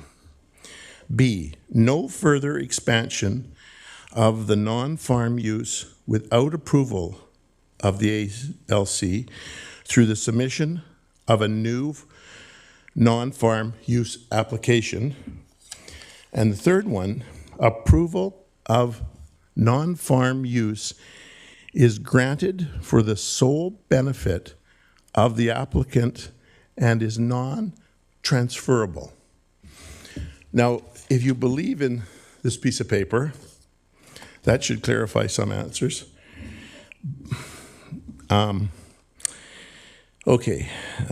Compost. And I don't live beside them, but I do live on a dairy farm that I have enough room around, and I live 66 feet away from high density, and it's going to be a problem. So I don't necessarily, and I've had a good run at it. You know, I don't want to be run out of town. My time's not up. So in my conclusion here about composting, actually, I stood with Councillor Richter on a bank in Abbotsford 25, 30 years ago. Well, time flies. And you got a headache, and you couldn't stand the smell of it. And it was at that time when the mushrooms facility was all coming out. And we had gone up to tour it, and thanks for coming along. But now you can stand on that same dike and you won't smell the compost. And I know people are going to say, oh, listen to them. But there are ways to compost, and we've learned that with technology in agriculture. At my conclusion, as a food producer in the Township of Langley, we need to support this business directly, support agriculture, and we need to see more businesses that support it, not less of them. So those are just my comments, and you have a tough job to do. Thank you very much. Don't go anywhere. Councillor Richter. Yes, thank you, Councillor Davis. Two questions for you. And they're questions of clarification. You mentioned about the growing companies. I think you mentioned DeVries and also Darvon. I mean, Yes. those are both large companies. Yes. So if this company is providing growing media to them, would they be able to source growing media from other companies if they were not, if West Creek Farms was not in operation? Like, is there, I guess what I'm what I'm trying to say, there's clearly a demand for this growing media. Absolutely. But is there enough supply? Or would we be breaking the supply chain? Well, I don't know that. I can't talk to that. I just know that there's always somebody out there that wants to follow up for some reason. And, if we went out of business, there'd be somebody else milking cows for cheaper than we would do it somehow, maybe. Okay. Maybe, I can't answer that question, but I as my perspective, it's in Langley. Mm-hmm. And I don't want to quote Peter Fassbender, but Langley's the place to be, and we should support this business, because this business, is it where the food chain starts? It's a weird question, but where, like, putting a seed in the ground, to me, where do you get your seed potatoes?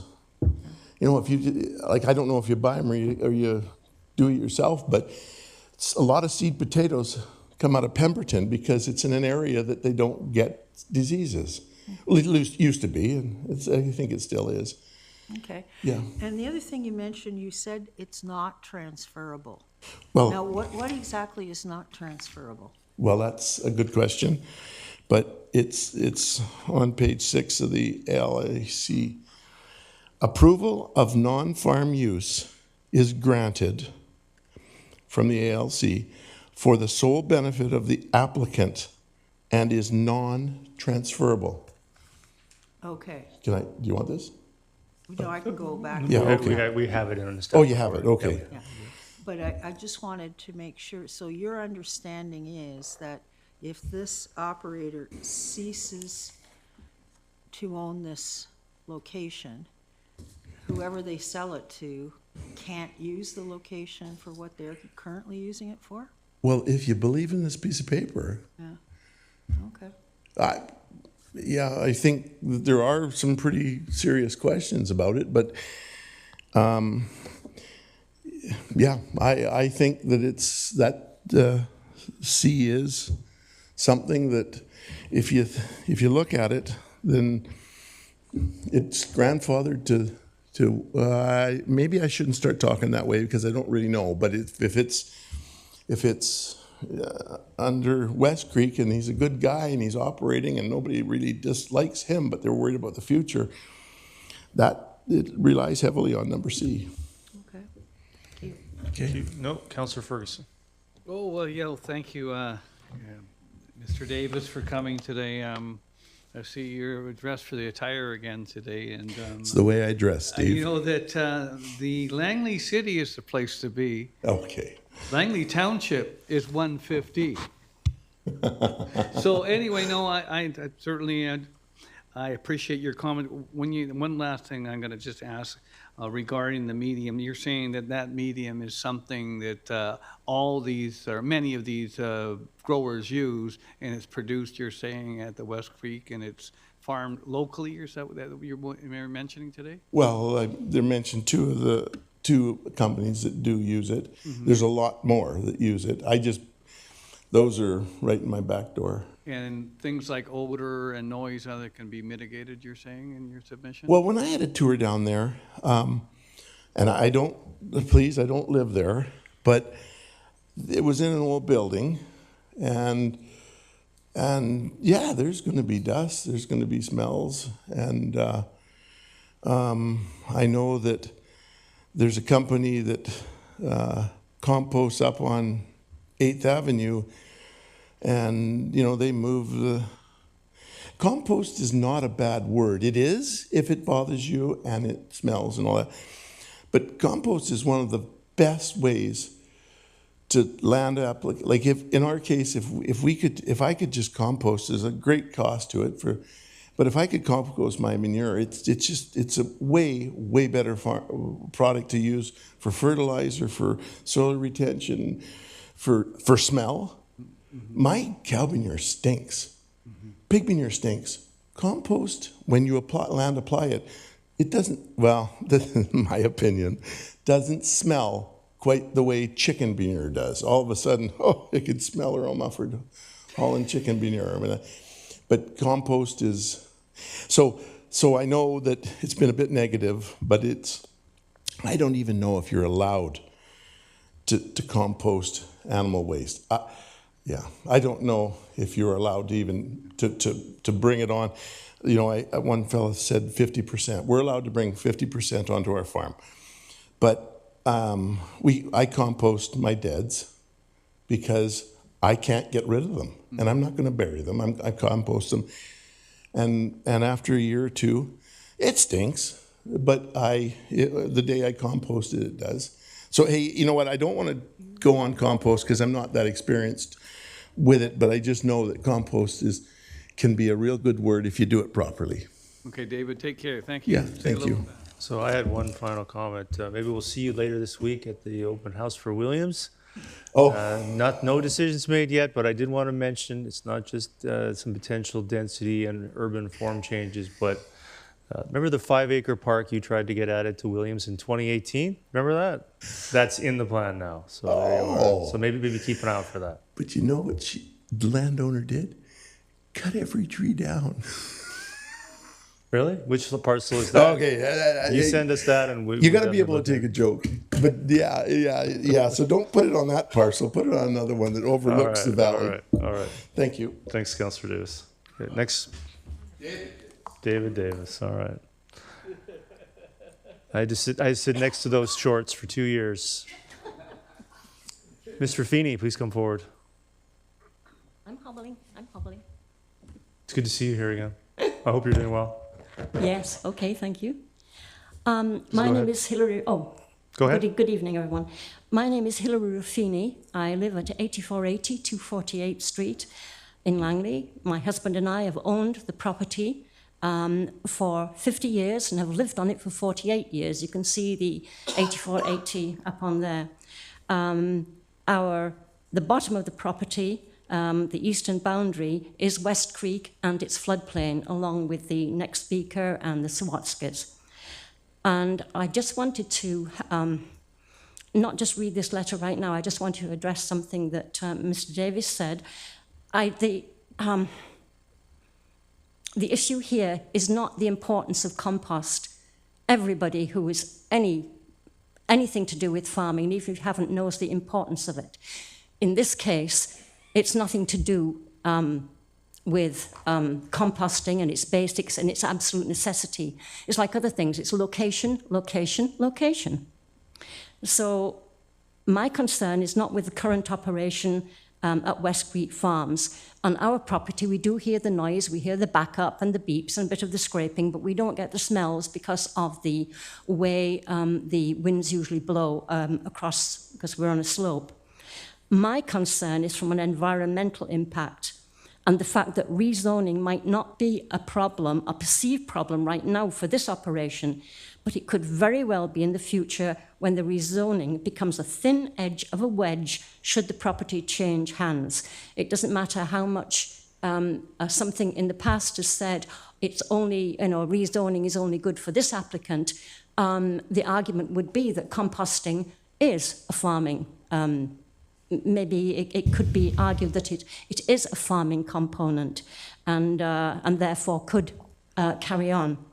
But it could, this whole area and the environmental balance of the delicate aquifer and environment has been very well documented, from the protection of the West Creek wetlands up above some years ago, through the establishment of the Macmillan Park and the Blau Echo Forest. Many safeguards have been put in place to protect this habitat, all of which drains into the West Creek area. West Creek is a salmon-bearing stream.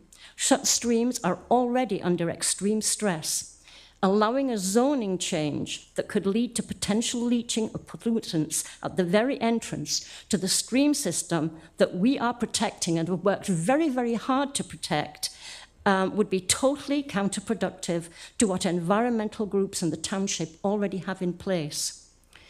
With all the disastrous flooding of properties on floodplains in BC, areas that have not normally been subject to flooding, even though they are on a floodplain, we need to be aware of locating anything that could potentially add pollutants to a stressed river system. We don't even know what pollution will find its way down the Fraser River as a result of the environmental disasters of fire and flood over the last 2 years. Instead of relaxing regulations, we need to take a good hard look at what is already happening and be more stringent in safeguarding against future problems. Rezoning the West Creek Farm would not help this matter at all. Thanks. Thank you. Thank you. Barry Gilbert, please come forward. Well, everybody's already, my name is Barry Gilbert. I live across West Creek from the applicant. It's never fun kind of being at the end of the list because everybody's kind of stole your thunder. So I'm going to tell a story instead. So we've got an industrial user. By their own description, they're a processing and truck distribution operation, industrial. So you've got an industrial use nestled in amongst the neighborhood of agricultural and rural residential properties, surrounded completely. This is the only industrial use in that area. I bought here 25 years ago, and I bought because that's the lifestyle I wanted. So it's easy for somebody who's maybe not a resident to say, oh, you know what, they can kind of mitigate odors with new technology. Well, they haven't done it, and they don't have to do it.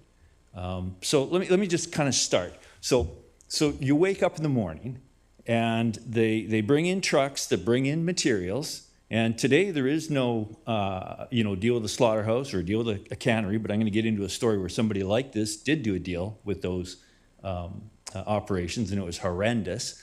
So they truck in materials.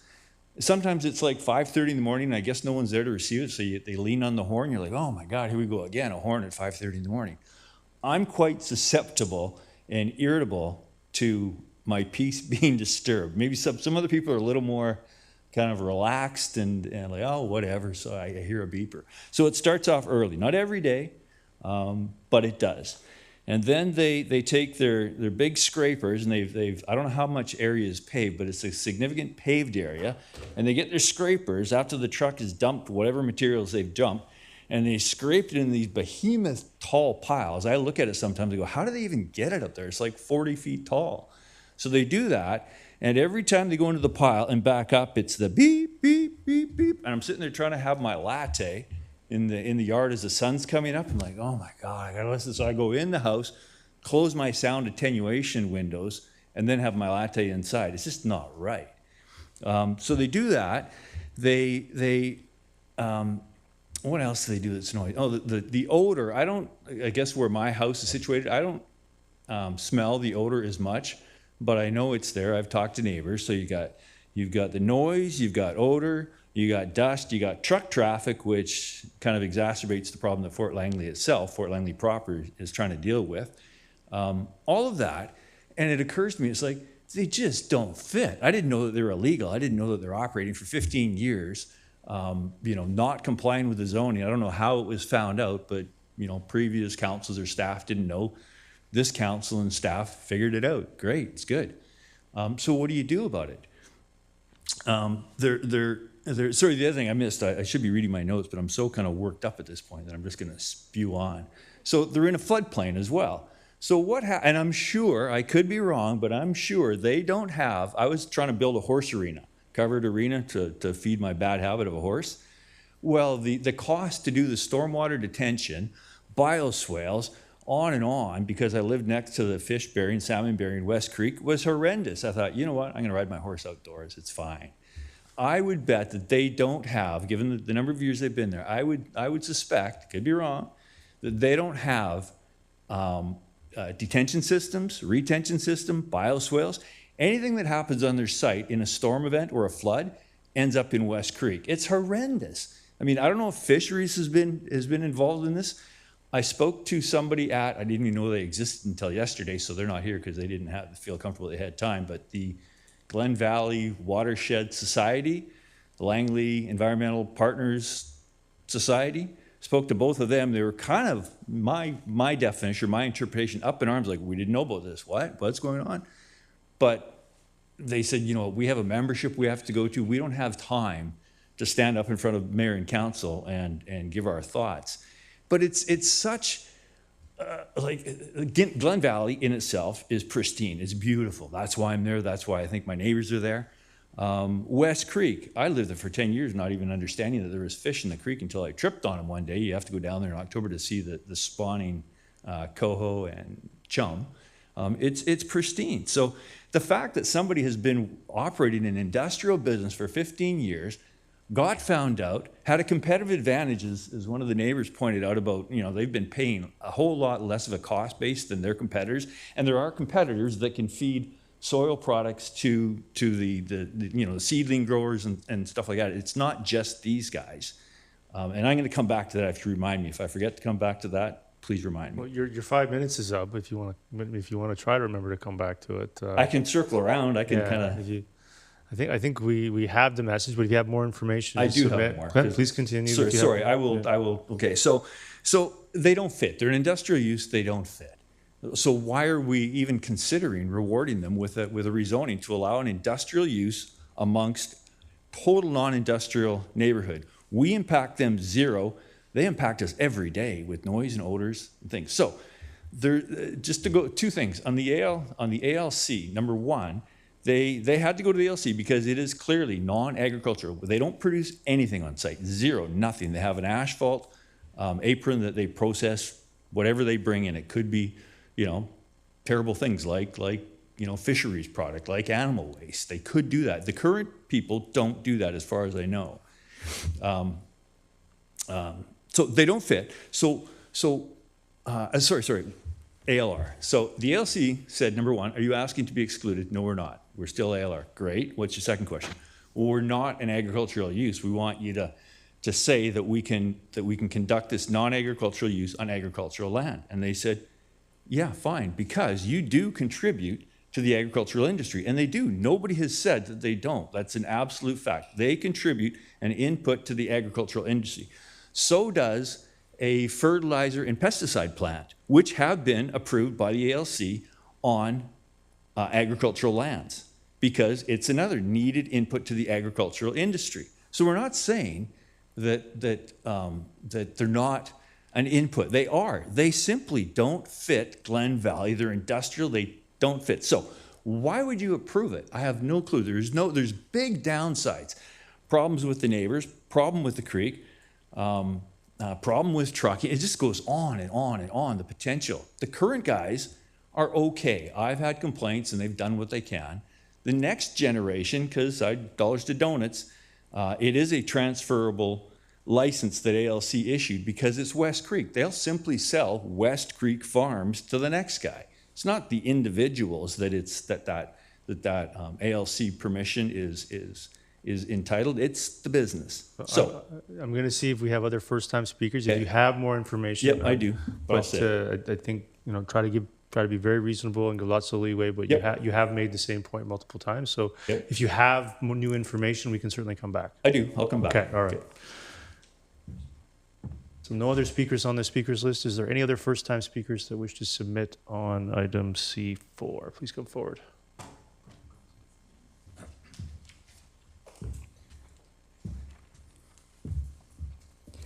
Hello, thank you for having me. My name is Ted Lightfoot.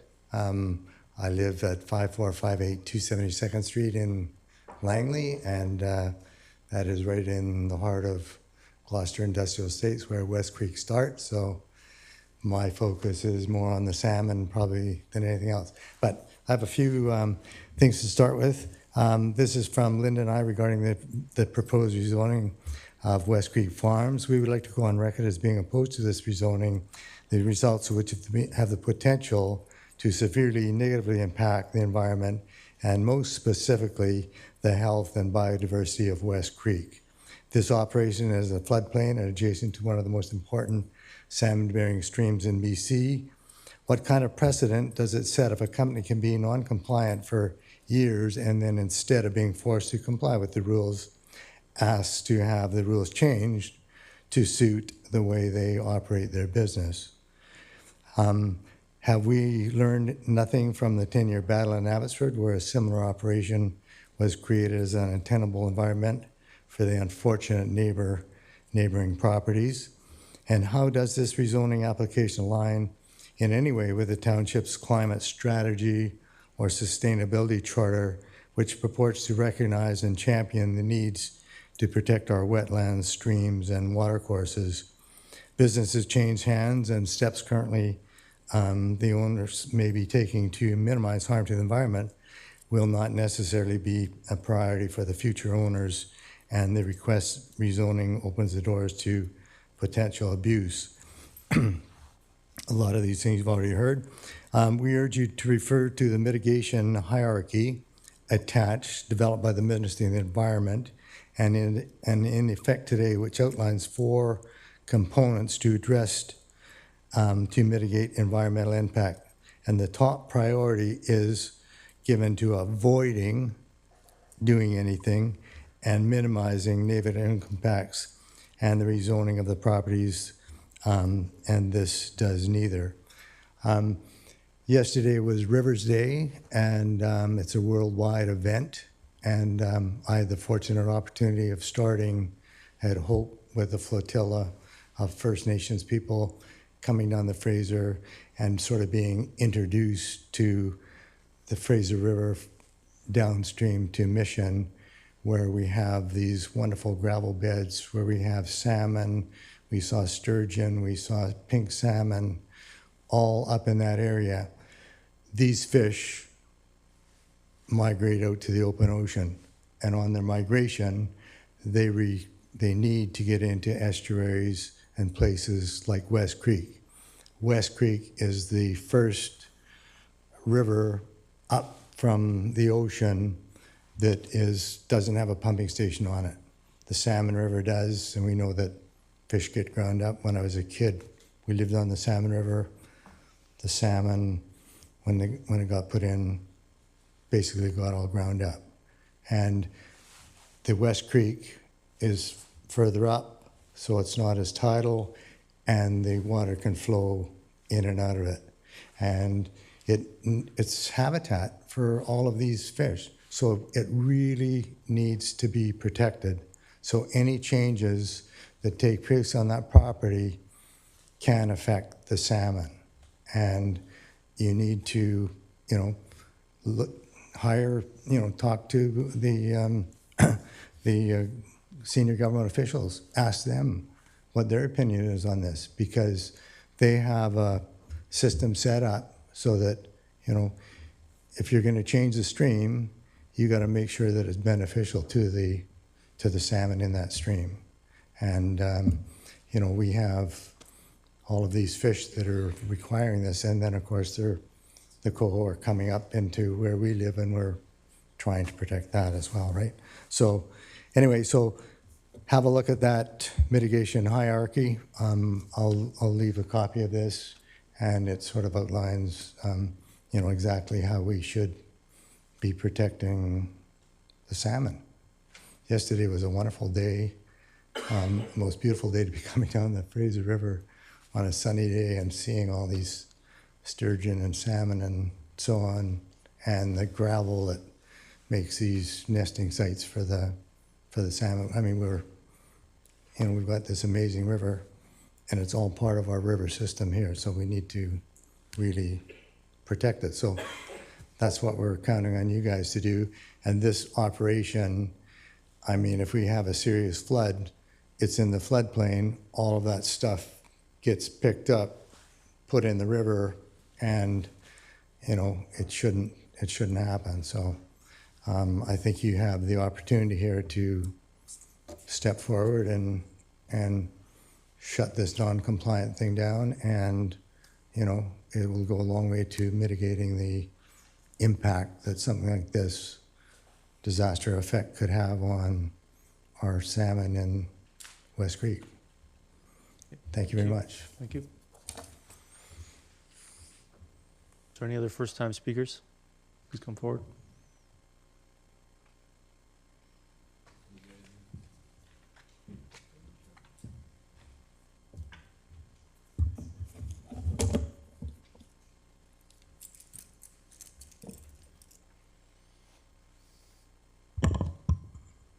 Good evening. My name is Michael Ennis, and I am the president of the Very Glen Valley Watershed Society, of which you just heard from Mr. Gilbert. We're a community group, watershed stewardship group, and active in the northeast of Langley. So, as he mentioned, I only very lately heard of this, so I hope you'll forgive me if my remarks are a little rough-hewn, but let me go ahead. So, we have considerable objections to this project on various grounds.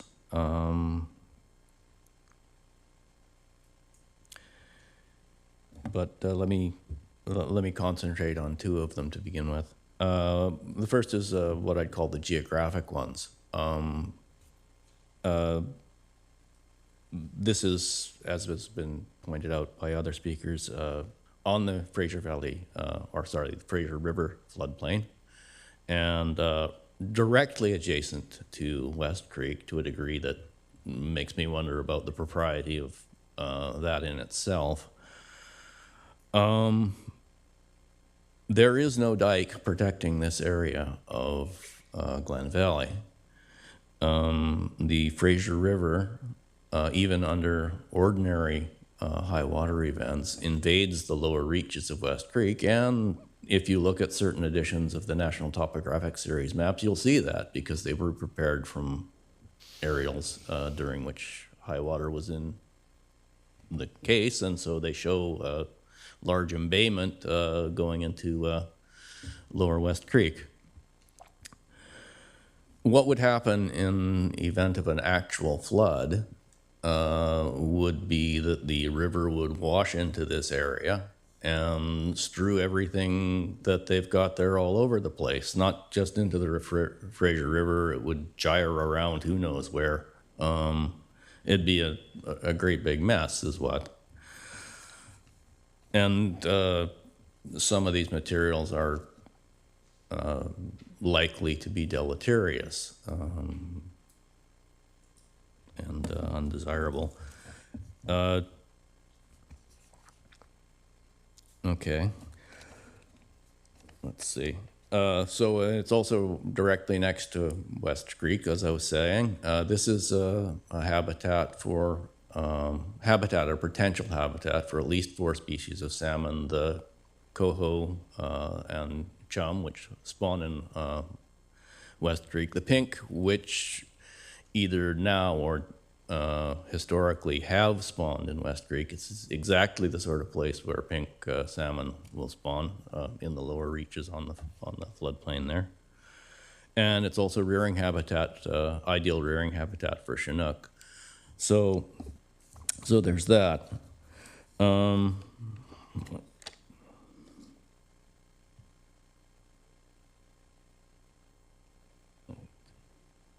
Okay, yes, right. So on the site, the yard has been placed directly next to the creek, despite the fact that it's a property of quite some size. It could have been placed away from the creek, and it wasn't.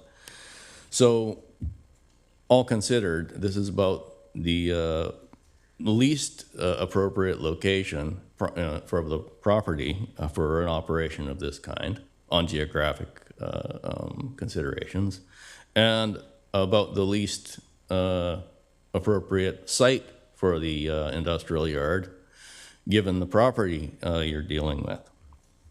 And I think that in itself should be enough for rejection of this proposal.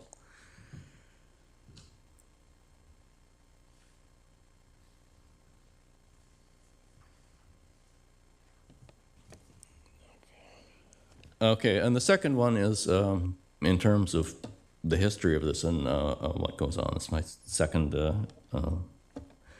thing, is letting this go ahead really sets an atrocious practical precedent. This operation has simply flouted the zoning requirements for decades by their own account, and done so in a way that really should have been obvious to themselves and everyone else.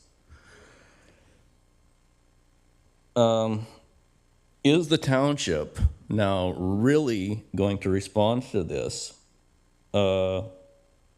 with connivance by allowing them to regularize themselves after decades of improper action?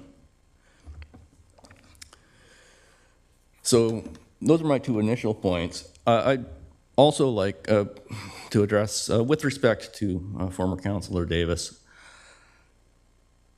what's happened here is that by allowing this thing to go on, certain clients in the industry have become dependent on this illicit product. And I think that sort of illustrates the problem that's developed here. This shouldn't have been allowed to get to this point. What we've got now is apparently some large clients or customers who have become dependent on this or reliant, have come to rely on this product despite the fact that there are alternative suppliers.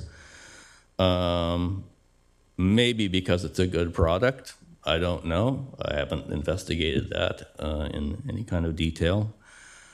Maybe just because it can come cheaper because of the unfair competitive advantage these people have been in effect granted by allowing them to continue to operate illegally like this. Well, so what's the proper thing to do now? What can the township do? So I've let you, I think you've almost had 10 minutes now. So can you sort of summarize your submission and wrap it up? But you can also come back if you have new information to present. No, it's been a very short 10 minutes to my point of view. Let me propose this, if the council wants to try to rectify this situation. I don't think you should approve this.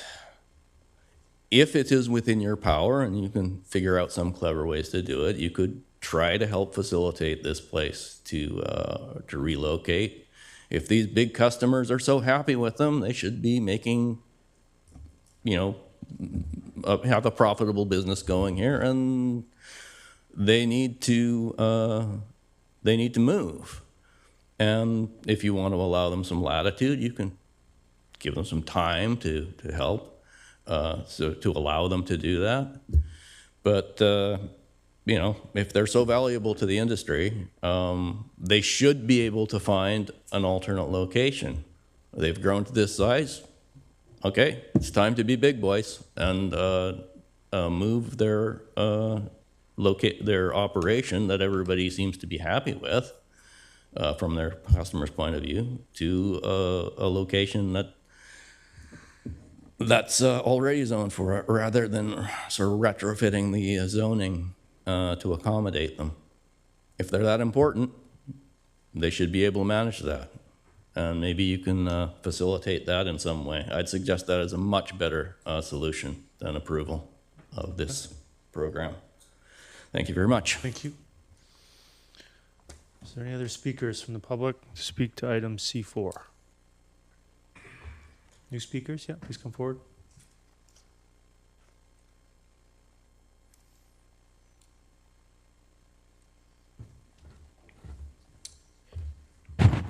My name is Mitch Homan. I live on 252 Street, basically 3 properties adjacent to the applicant's property, and I strongly disagree with this going through.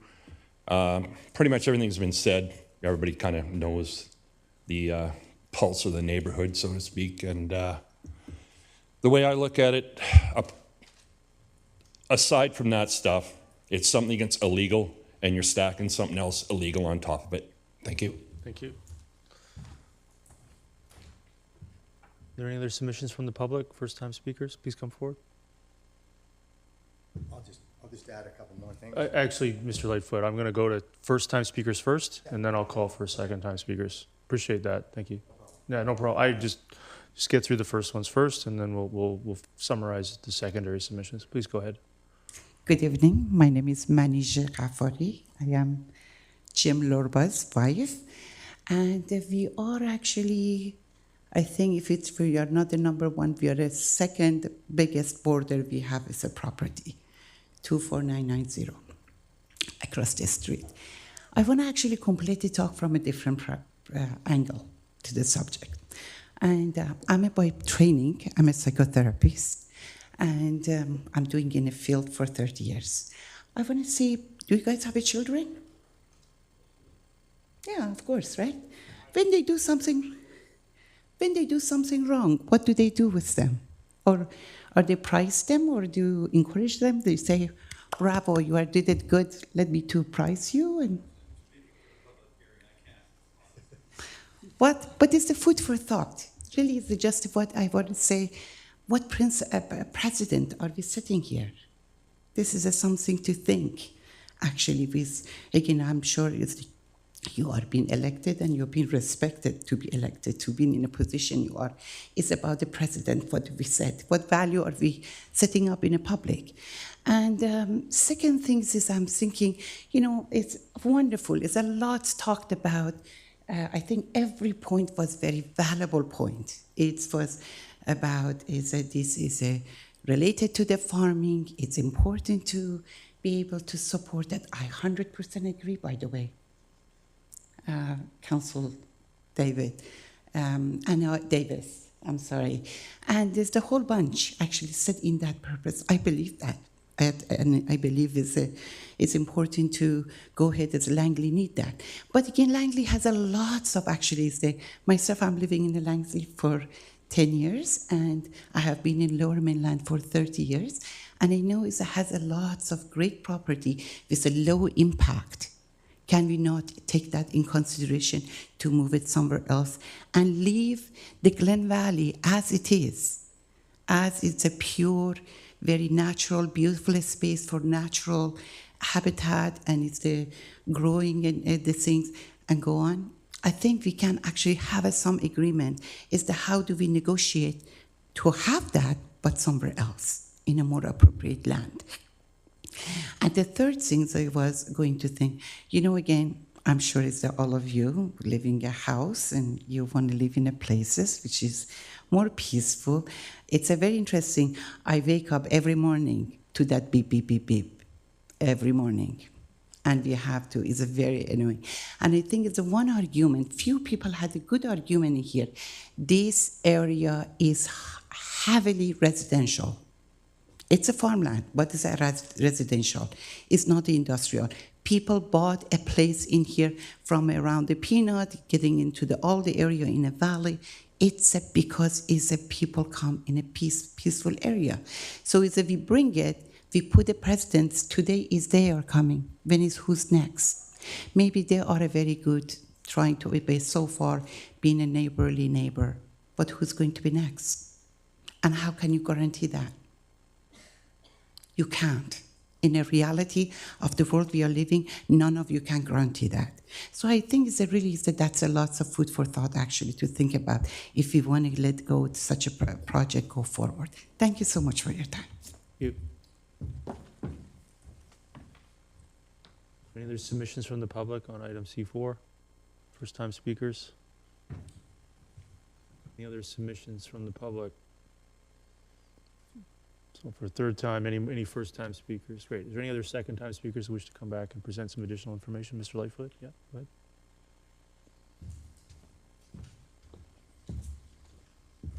ahead. Thank you for having me back. I just like to point out a couple of things.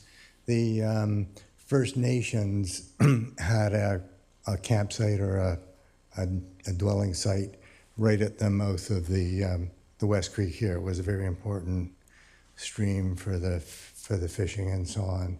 And I know they would probably like to, the Wild Salmon Defenders Alliance, who are looking after the salmon streams and so on, and salmon habitat, would probably have a say on, you know, saving the stream as well, because what the operation that's there now, you know, hasn't probably had a lot of problems, but, you know, it's not a good site for what they're doing, and if it does flood, I mean, it could be a disaster for all the salmon. So anyway, thank you very much. Thank you.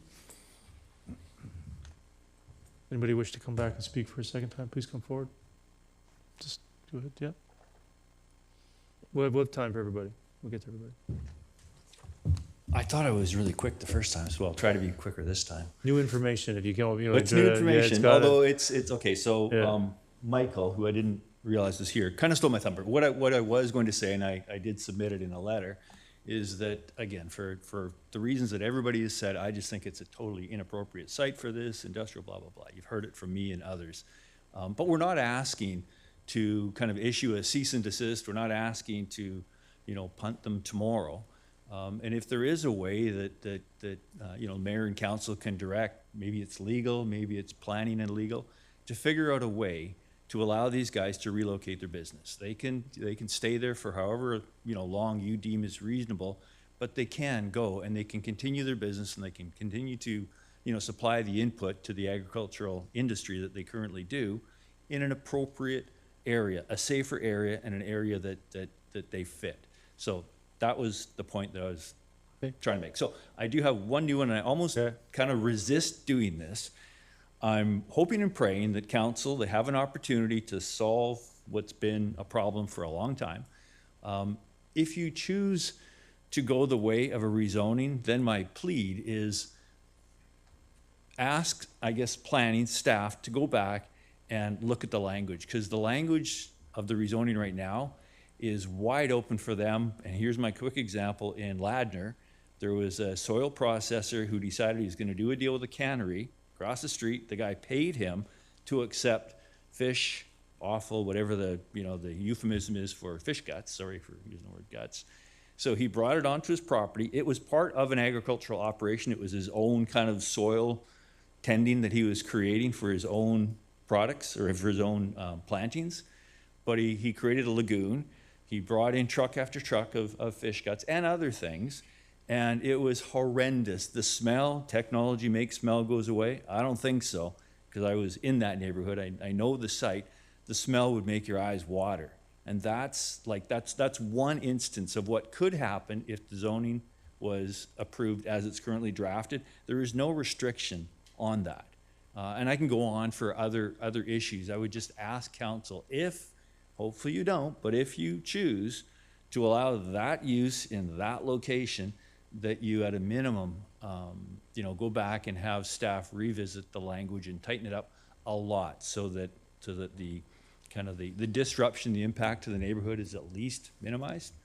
Now I'm done. Thank you for allowing me to come back a second time. Mm-hmm. Does anybody wish to speak for a second time?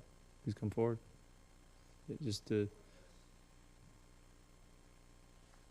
I try to be reasonable, but I mean, if it's new information, but I think council has the gist of it here. But yeah, yep, absolutely. But if there's new information, it's no problem. Yeah, as you're aware, I live next door on the property directly adjacent to West Creek. The point I was going to make is twofold. One is that East Creek runs through my property. The water in that is bright orange, courtesy of all the industrial activity just upstream. Literally bright orange. It's leachate from various material that's been tipped in the gravel pits just upstream of my house.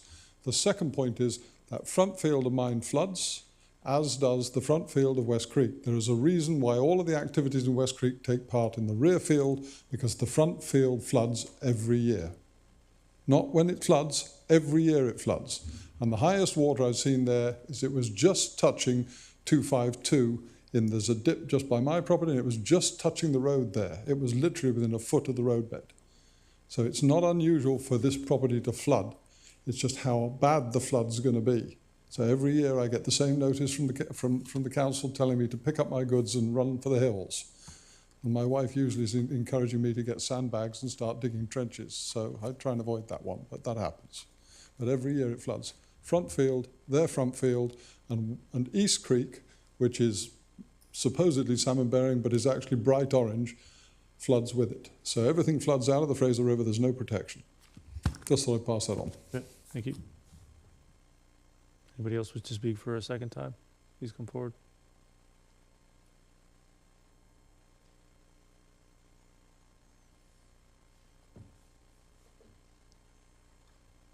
My name is Jim Lerba. I live next door to West Creek Farm. So first of all, there was the issue about is the ALC permission transferable. It absolutely is transferable because the permission is granted to West Creek Farm, Inc.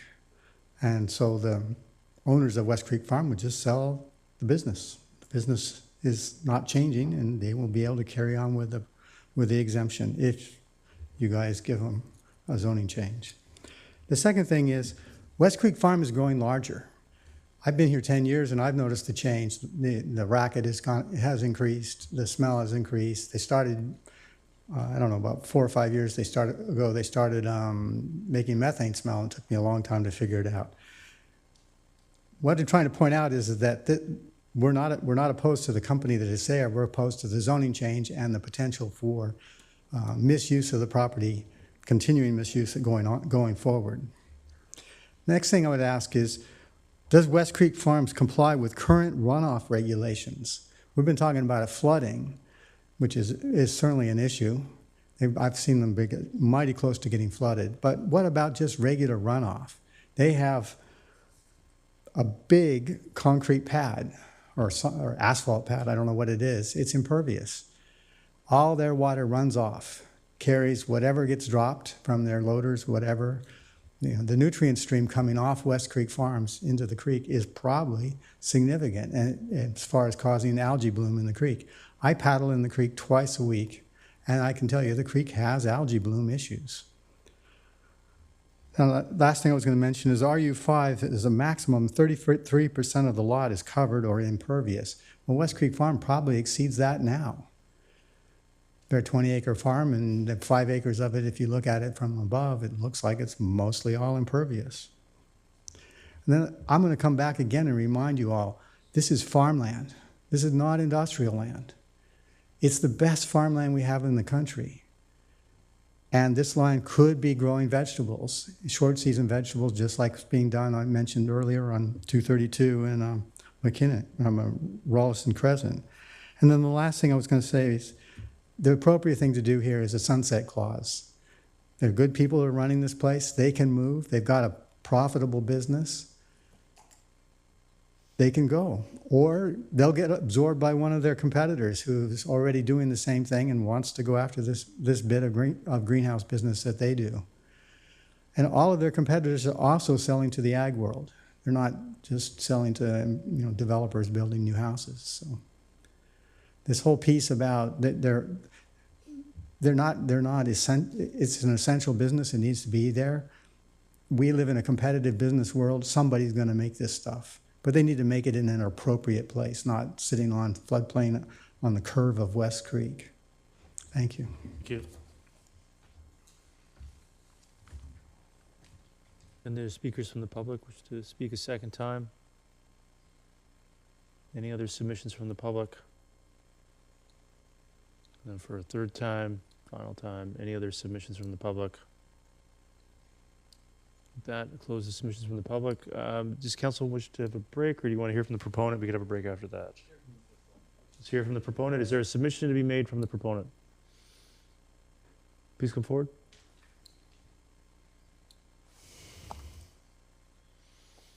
Just to clarify, Councilor Fergus, we would have heard from the proponent in any event, but I got guys jumping on me all the time for bathroom breaks, so I thought I would be okay. So I just want to clarify, what do you think the length of your submission will be? I do have some divided opinion on taking a bit of a break here. Would you like to take a break first? I'm just curious what length of time you think you'll need.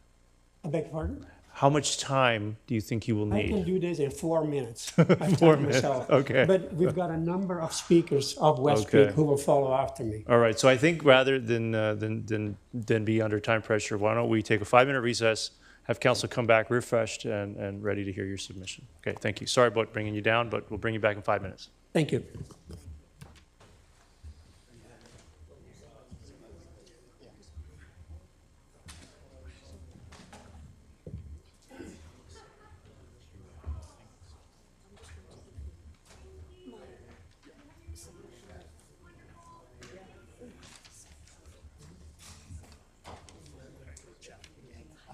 How you doing? Okay, a little bit. You can just give me a hand.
Okay, if we can get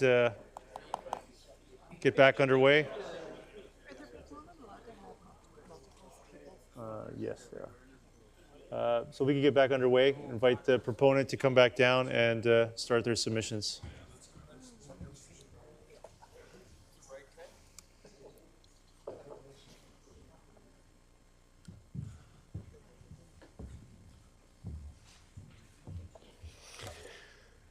Your Worship and Council members, my name is Harry Bowman, one of the owners of West Creek Farms, which is located on 88th Avenue in Glen Valley, Fort Langley.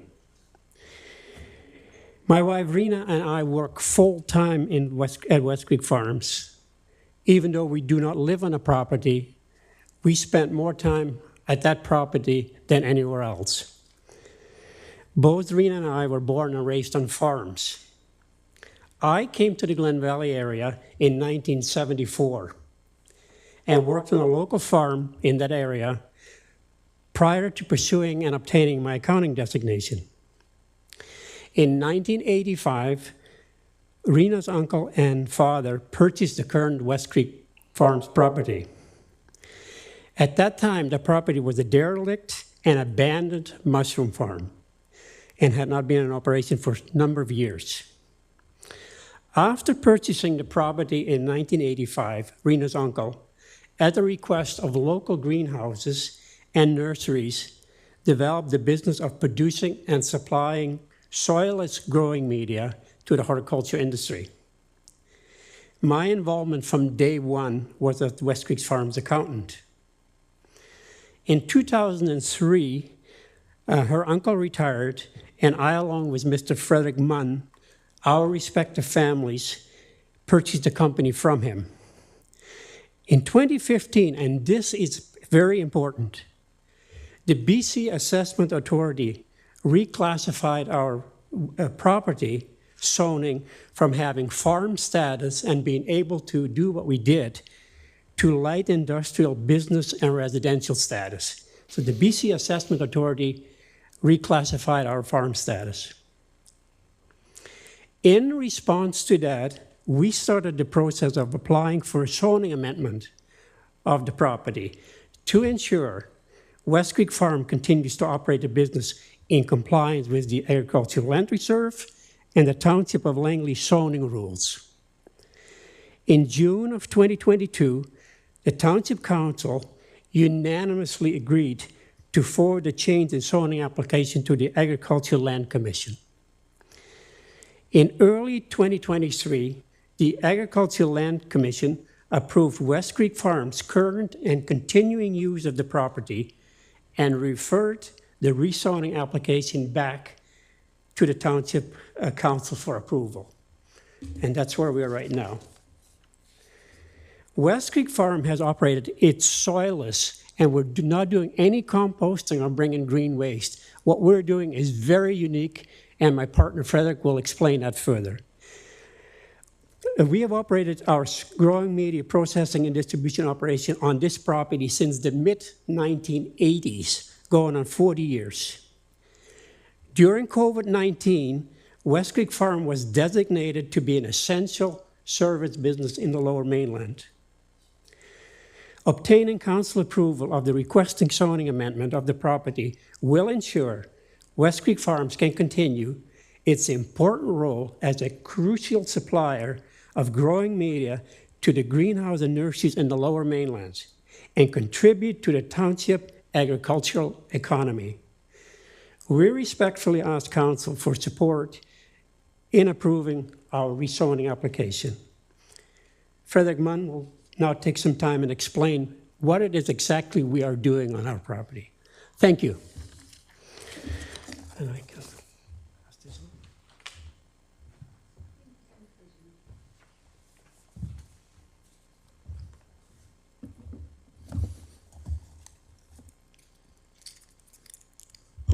Your Worship, councilors, my name is Frederick Munn, and I've been one of the owners of West Creek Farms and the general manager for the last 23 years. Growing media is a mixture of ingredients designed to provide the physical, chemical, and biological conditions for optimum plant growth. That includes, I've added a note here because some discussion about water came up, and that's currently our biggest request for our sales consultant is to develop the mix that uses less water because of the current water shortage and future. Okay, numerous ingredients are available to choose from when designing the mix, such as peat moss, coconut fiber, bark, and calcium carbonate and calcium magnesium carbonate, otherwise known as limes, are used to adjust the pH of the soil mix. And that's important because the nutrients can only be taken up if it's in the correct pH level for that particular crop. That's why it's so particular that we have thousands of recipes for soil, and that's why.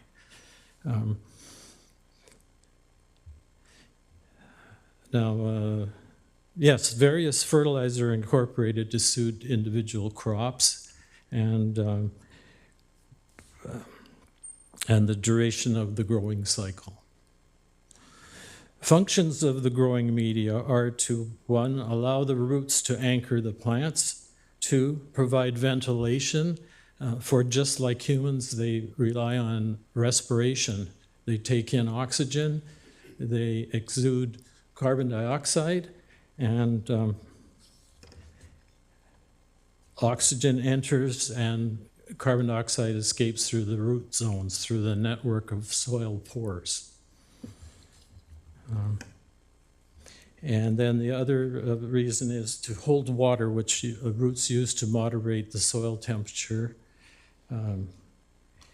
and transport nutrients to the balance of the plant and to aid in photosynthesis.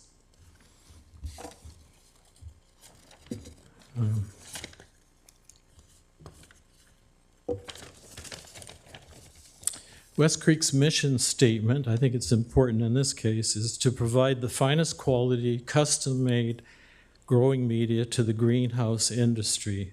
We enjoy an excellent reputation in the industry, and we do that by maintaining an in-house laboratory and a comprehensive quality control system. We have a no green waste guarantee, which there's been a lot of talk about what composting and these different things would be. We actually guarantee to our customers and have for several years that we will not use that products. And the reason is because when you take a growing media into a greenhouse that has thousands of plants in there, and any disease that you enter into there, it's a perfect growing conditions with the light, moisture, temperature, that disease would spread just the same way as when the conditions are good, the plants grow optimally. If you've got something like that's not good for it in there, like we're talking about, it's a huge financial disaster. It's a liability that we take quite serious. That's why we have the in-house lab, and it's also why we avoid using compost, and for the same reason we do not use cedar bark, because it's not healthy for plants. And so I know there's talk about it's good in certain instances, like in farmland or even in growing media that's not going into greenhouses or big nurseries that have all that chance of it spreading if there's... it's a totally different growing outside in the field than it is in a greenhouse. And not everybody has put the time and effort into doing it. You talk about competition, Yes, we do have competition, but most of the sites that were mentioned as far as producing soil don't do the same thing we do. Very few people do. Originally, John Vanderwall went to Holland to learn how to do this, which is basically the mecca for horticulture. And I think one of the speakers mentioned that he was against the composting facility down the road when it came up. And yes, that's true. He's not against West Creek Farms, and never was. And it was under his leadership that we started the lab and had that attention to detail.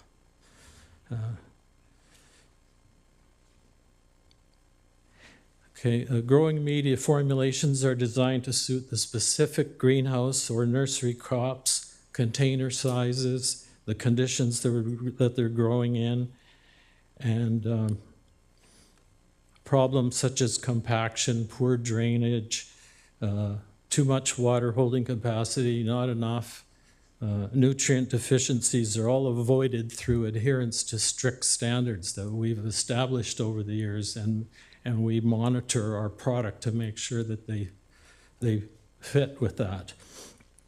Our quality control system is, I like to think of it as like a three-legged stool. There's three parts to it, and they all work together to support, in this case, the quality. And the first leg of it, if you will, is all ingredients that come onto the property are tested in our lab to ensure that they're the right pH and EC, and that there's no contaminants in it, the particle size is right. Leg two is our computer-controlled process of mixing is monitored and generates reports that we review, and any variances are investigated. Leg three, a representative sample is taken from every single load that we produce, and we hold that in our lab for one growing cycle, so that if there's any issues that come up that customers have come to us with, we can pull that sample off, we can send it to an independent lab and see, what went wrong. And those are the three things that how we control the quality at West Creek Farms. And I think it shows up with some of the comments that people said as far as neighbors go, they didn't have a lot of problems with us. It's because we spend so much time making sure we don't have problems. Harry mentioned that West Creek was deemed to be an essential service during the worst of the COVID days, and I think that's important. Given the need for specialized equipment, technical expertise, and the space required for storage and processing equipment, it's generally not practical nor economical for our customers to each have their own growing media produced, like do it themselves. In fact, that's how John Vanderwall got started. He was approached by some growers because they were having problems. It's hard to have somebody that's good at growing plants but also knows a lot about chemistry and soil mixes.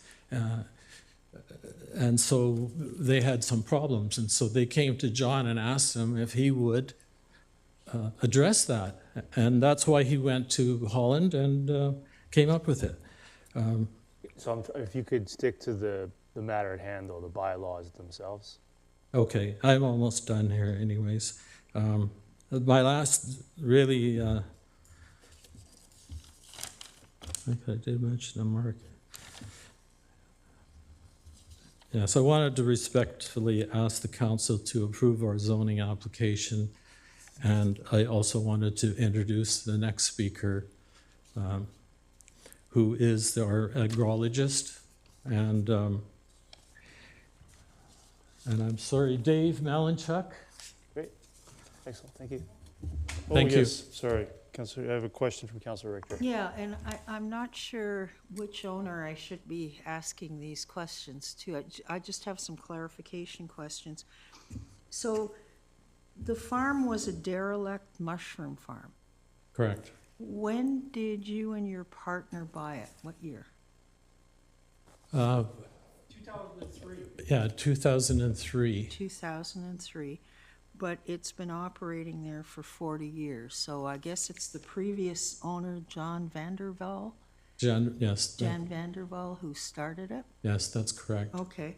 So in 2003, the setup that's there right now, which I did have an opportunity to go and look at, the mixing area and the lab, and when was all that added, or when was that built? Okay, the main production building Yeah. was the mushroom facility. The upstairs of the building still has some rooms where they were growing mushrooms in there. And so when he first started the business, that's when he put the equipment in, and we've actually made very little changes to the operation. That we've of course had to upgrade the equipment as it wears out and so on. But so in the 1980s, he started the business. You two purchased it in early 2000s. yeah, I started as the general manager with John Vanderwall in 2000, Okay. January of 2000, and then 3 years later. And the system as it is right now was basically all there then in 2003 when you purchased it. Yeah, there was, for instance, there's a hopper that you load. There's now 2 hoppers that you load. Okay. And the biggest change is in all of the quality control and the lab and all of that.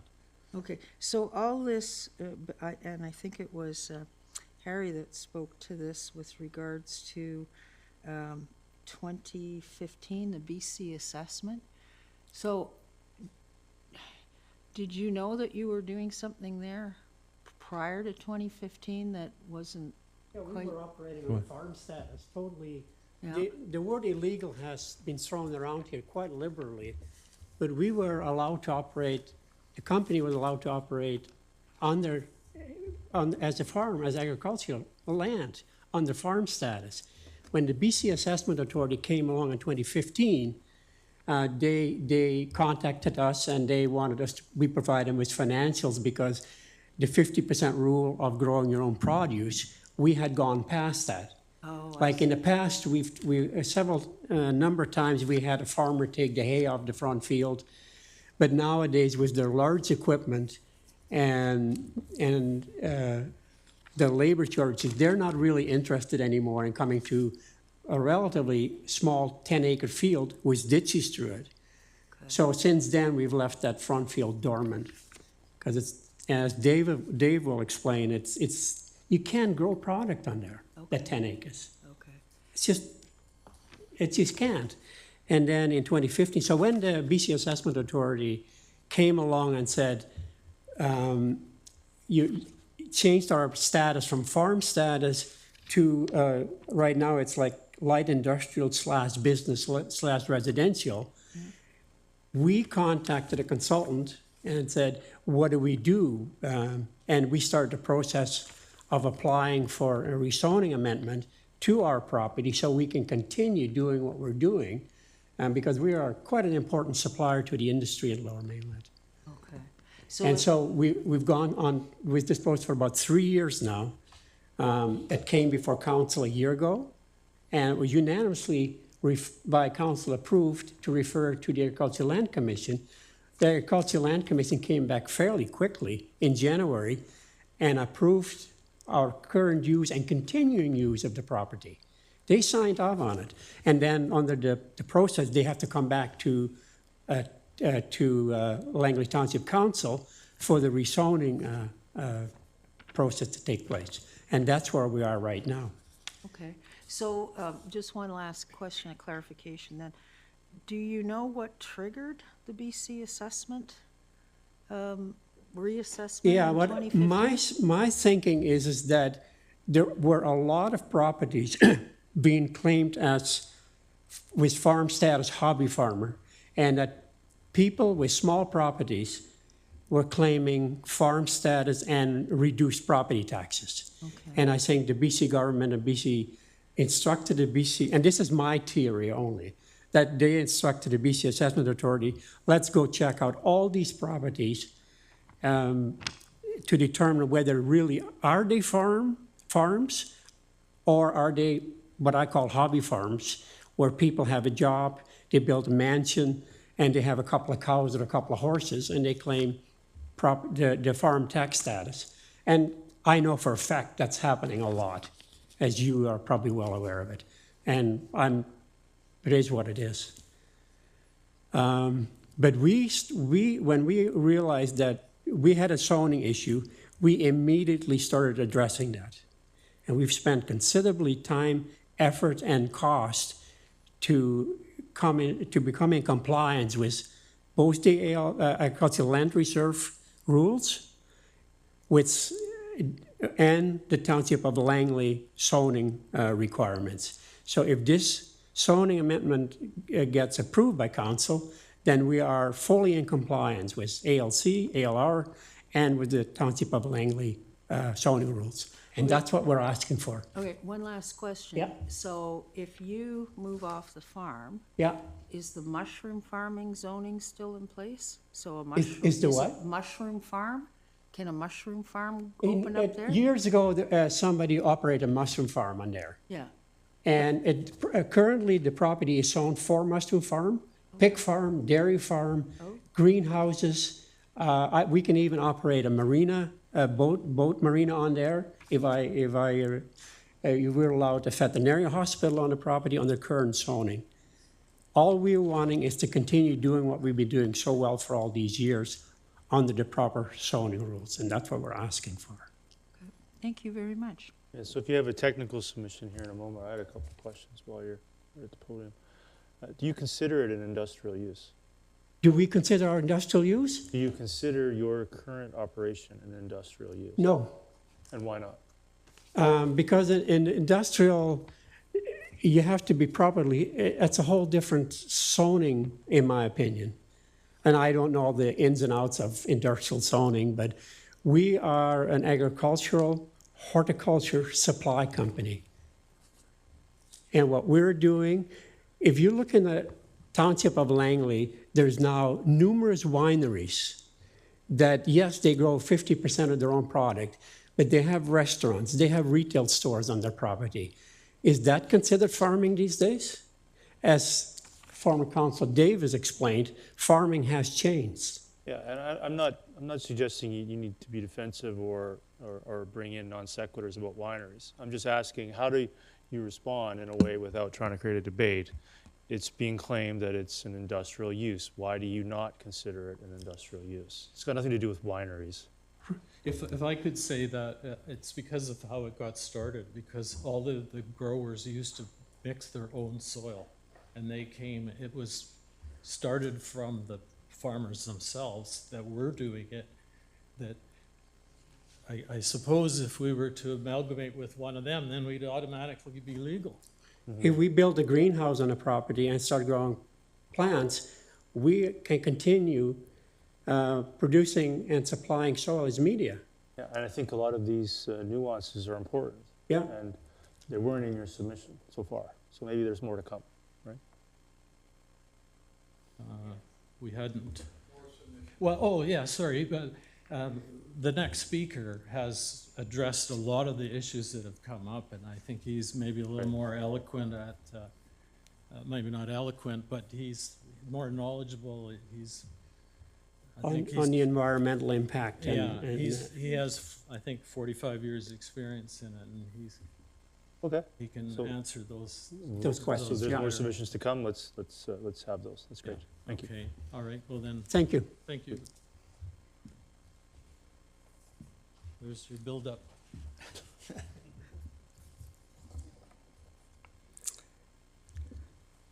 Good evening, Your Worship and members of council. My name is Dave Melnichuk, and I have been a resident of Langley for 45 years. In fact, I used to have my own Christmas tree farm and nursery stock operation in Langley on 240th Street. I've worked as a professional agrologist with the Ministry of Agriculture for 30 years and as an environmental farm planning advisor for the Ministry of Agriculture for the last 15 years under contract. I specialize in environmental farm planning and am a resource to the BC Climate Agri-Solutions program in the Fraser Valley, and also work directly for the Investment Ag Foundation. I was asked by West Creek Farms to review their operation and prepare an agricultural report and an environmental farm plan for submission to the township and the ALC, which was subsequently approved, as we heard earlier. West Creek, over the last year or so, met with some of the neighbors to identify their concerns. I was asked to review these concerns and make recommendations on best management practices to address these concerns. So I'll briefly go into the concerns and what recommendations we provided. Odor reduction. West Creek Farms does not import nor use nor store any manures in preparing their mixes. They do not compost any materials on site, nor use any green waste in their products. These activities would contaminate their products and not generate quality medium for their customers. 98% of their products used in the mixes consist of inert material, such as Douglas fir chips, peat moss, and coconut fiber. One product they use, which amounts to only 2% of the total input material, is spent mushroom substrate, and which can potentially generate odors if not stored or handled properly. I recommended to West Creek Farms to implement a program periodically turning this material and maintaining an aerobic condition, that means with oxygen, so that prevents the production of methanes under an anaerobic condition. And they have started to implement that recommendation. In regard to dust reduction, dust is created by two operational activities: movement by machinery and trucks on the roadways and outdoor storage facilities. West Creek Farms cannot use chemical dust suppressants due to the potential risk of contaminating the growing mediums. They have initiated a program of wetting down dust-prone surfaces with water as required. Some dust is emitted from a stack above the main production facility. As a precaution, a sample of this stuff was sent to EMSL Laboratory in Ontario for analysis to determine what kind of composition the dust had. The lab report indicates that the dust release meets air quality standards as prescribed by the World Health Organization. And copies of those lab reports are available for the council's information. Noise reduction. There are two main sources of noise: the use of backup beepers. This is a WorkSafe BC requirement for safety precautions for staff. All standard-based beepers were replaced with low decibel beepers a year ago. One loader was identified as being particularly noisy by the neighbors. This loader was replaced a few weeks ago. I'll just make a brief comment about buffers. I think most people are happy with their buffers, but I'd just like some experience from the Ministry of Agriculture. An effective vegetative buffer mitigates for odor, dust, noise, and light, providing benefits for visual screening, aesthetics, and biodiversity. Along the border along River Road, there is a very unique planting of oak trees and maples that were planted many years ago. And my recommendation to them, to the owners, to look after those buffers. Huge buffer along the east boundary, huge buffer along the south boundary. Now, they can't eliminate everything, but that is a recommendation of the Ministry of Agriculture. Now, West Creek Farms more than meets the Ministry of Agriculture and ALC standards for buffer establishment. Their particular buffer serves as an excellent example of a vegetative buffer and sets a high standard that is seldom seen in the agricultural land reserve. Over my experience working for the Ministry of Agriculture, that's a big, big issue in the ALR, proper buffers. This particular property has a buffer that they should be proud of. The final issue that was raised is the risk of flooding. The north half of the property, which is not included in the rezoning application, is subject to water seepage from the Fraser River during spring freshet. This area suffers every year, but that's only the north portion of the property. As was mentioned before, they've tried to grow hay, but every spring the seepage comes up and makes it really uneconomic to grow forage. Can it be used for vegetable production? I doubt it unless you brought in fill material and build up the land. It's just a little bit too low. The south portion of the property, which is subject to the rezoning, houses the buildings and all bulk materials and products, and is located at a higher elevation. For instance, the very south east corner is up to 10 meters elevation, which is close to 5 meters higher than the land that's prone to seepage. So it's a good place for the location of their operation. And the elevation slowly migrates up. And where the buildings are constructed, it's probably about a 6 meter, 6.5 meter elevation. Now, from the owner's perspective, they've never seen any flooding into their buildings. They've seen flooding on the lowland, that's low elevation, but never in their buildings. And we prepared a flood protection plan for them in case we had a historic flood like would occur in 1948 that went to 7 meters.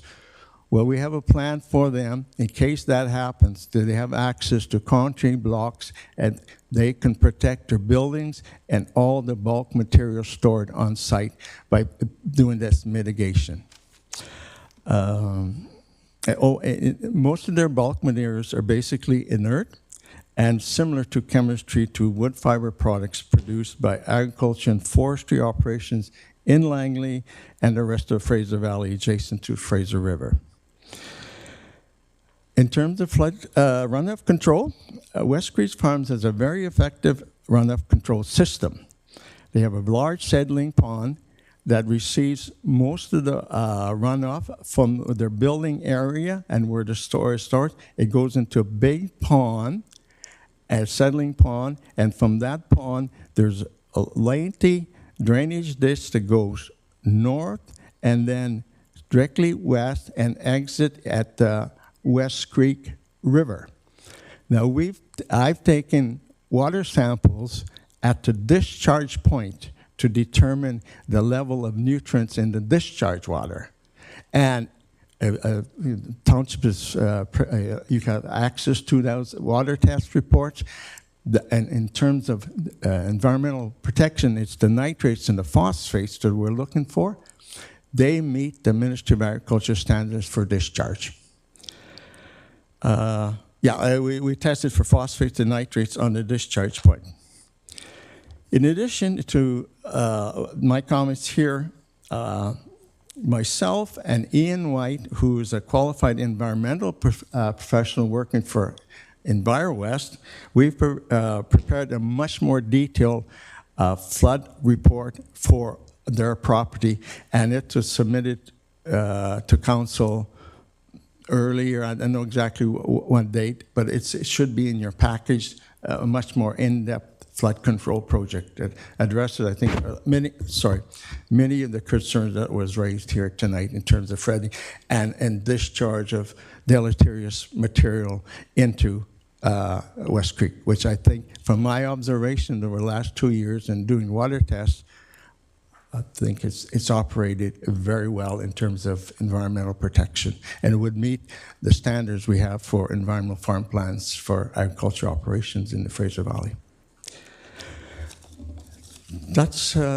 Thank you. That's the extent of my presentation, and I'd be happy to respond to any questions. I have a question from council. Councilor Pratt. Yeah, thank you, Your Worship, and thank you for your presentation. In regards to the pond that you mentioned, I have a bit more of a detailed aerial of the site pulled up here, and I can't, on the southern portion, pinpoint where that pond might be. Can you describe where on the site that pond is? Well, if you look at your aerial photograph, you'll see the division between the south portion and north portion. There's a huge hedge, a large hedge, and it should show up right before that hedge terminates against the east boundary is a big water. That is their retention, and they've directed their runoff into the pond to be like a buffer for storm situations, and also there's a lot of vegetation that would absorb excess nutrients. So we test the water there, and then we test the water as the water exits. It goes into the ditch and then goes straight west. Okay, that's great. Thank you very much for that. And I am curious, though, so that, for instance, looking at this and looking at the site plan we've pulled up, right along the kind of southwest portion of the site where we have top of bank coming right up against West Creek, and if I compare that to a satellite image which shows some of the operations on site, you can see, equipment, you can see some form of material pretty close to the creek's top of bank. Obviously, if they're redirecting most of the flow into that pond, or then north into a ditch, or then west into the very end of West Creek, there's no record or there's no indication that anything's seeping from these further away points of the property directly into the creek? Not in my analysis, no. And that's a storage for much of the coconut fiber. Okay. That's that particular spot. That's the coconut fiber, which is basically an inert product. It doesn't discharge, like if it was cedar or something, I would discharge a leach, and that's not very good for the fish. But coconut fiber doesn't do that. Okay, thank you. Councilor Ferguson? Oh, yeah, Mr. Melanchuk, are you the last speaker, or is one more after you?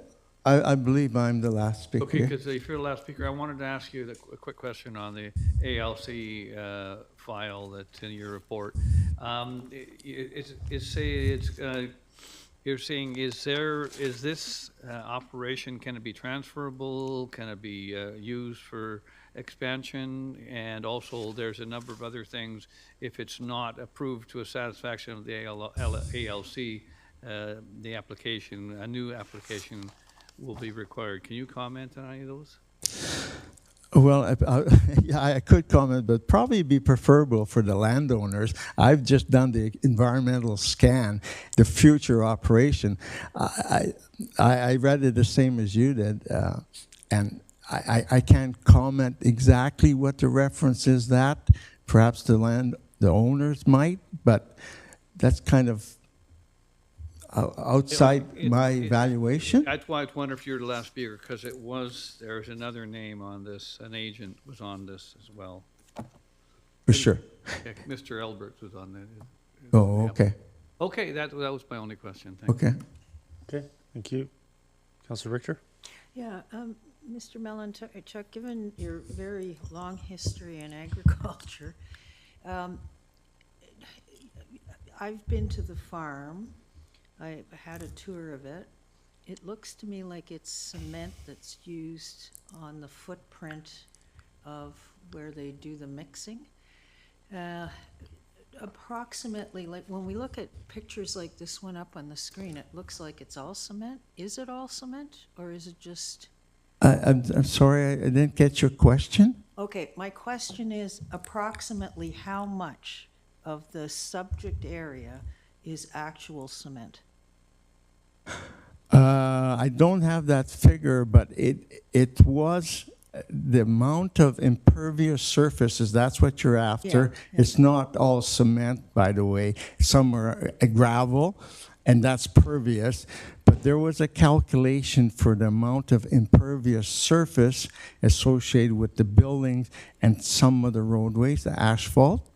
So we used that to calculate peak peak runoff flows and to see whether the pond would be large enough to, let's say, handle a 1 in 20-year storm. Because you're looking at the impervious area, the rainfall that would occur, and if it's, let's say, a 2-day storm, what would be the peak flow? It's just an engineering calculation.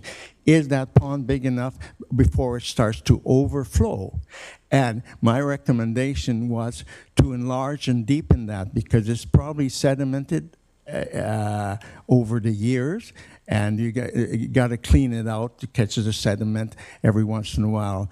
And the key, from my perspective, is what's leaving the property on that drainage ditch. So that's why lab reports are critical to do that. So I was comfortable that it made the provincial standards for nitrates and phosphates on a discharge, because Ministry of Environment has strict rules for everybody on discharge, particularly nitrates and phosphates. And there's a limit of what a phosphate level in the river is comfortable and all those things. And all the tests we had meet those criteria. Okay, so maybe I could rephrase the question. So we're talking about this total property is 20 acres. Half of that, 10 acres, is where this processing occurs. Within that 10 acres where the processing occurs, what percentage is impervious? Is it 50%, 70%, 90%? Yeah, we've done the calculation, but I don't have the number offhand because it's not all impervious layer. There's some green area there, and there's some where they store some of the peat moss bags. That's gravel. So, but yeah, there is a calculation. Exactly. If we can follow up and provide you with that information if you want the exact number of the impervious area that's within the 10 acres we're looking at for rezoning. I don't think you can follow up with us after tonight, but maybe you could pass that information to staff? Oh, certainly. Yeah, certainly we can give them that. Yeah, yeah. Great, thank you. Okay.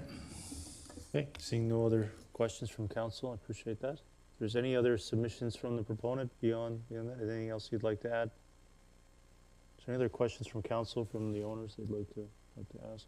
Councillor Acoust, if you have one, we can request to come back. Councillor Acoust, go ahead.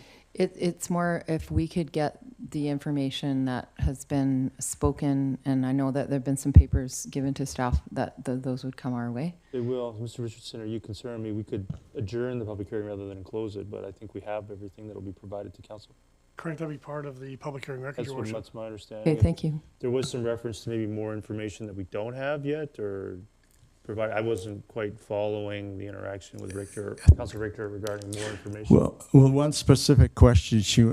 I think you want to know the percentage of impervious area within the area that's rezoned, and we've calculated that. I just don't have that off the top of my head. Richardson, we would have a survey provided by the proponent that would show that, would be nice. Yeah. Yes, Your Worship. Offhand, I don't know the exact percentages there, but we would have that information as staff. Your Worship. So we'll get that to council. Thank you. Great. Thank you very much. Okay, thank you. Is there any other questions? Any other questions to council? Nope. So with that, we'll close the public hearing for item C4. Is there anybody who wishes to consider third reading here on C4? Not seeing anyone that. So this will be considered again by council on October 23rd. I think I'm going to need a few minutes break, so we'll reconvene for a recess and come back at 10:35 to complete item C5. Thanks.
Okay, I think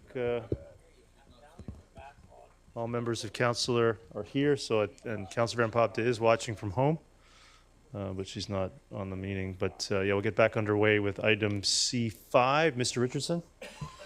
Thank you, Worship. The subject Willoughby Community Plan, Latimer and Yorkshire Neighborhood Plan amendments and rezoning applications pertain to a proposed residential development consisting of approximately 1,452 apartment units and 171 townhouse units at 7950 202A Street, 20320, 20340, 20360, 20338, 80th Avenue, 7831, 7843, 7849 204 Street, and 20315 and 20323 78th Avenue.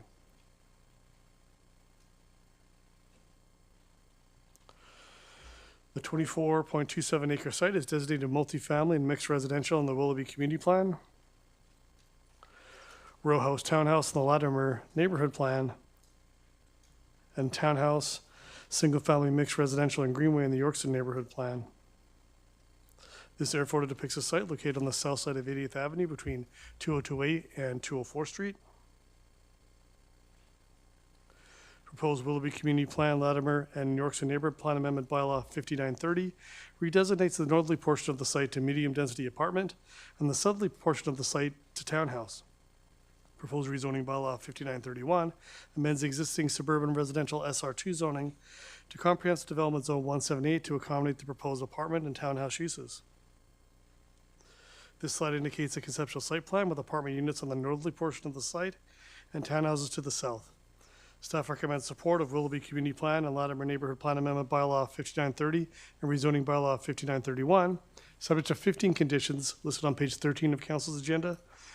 Your Worship, a total of 1,096 notices were mailed out, 3 written submissions have been received, and there are no individuals noted on the speakers list. Great, thank you. So we'll go through the process. Is there any submissions from the public on C5? For a second time, are there any submissions from the public on C5? And for a third time, are there any submissions from the public on C5? Is there any submission that the proponent wishes to make? Seeing none, close the public hearing for C5. Is there anyone who wishes to consider public for third reading? I do. I'll move that. Is there a second? Seconded by Councillor Rint. Call the question on third reading for C5.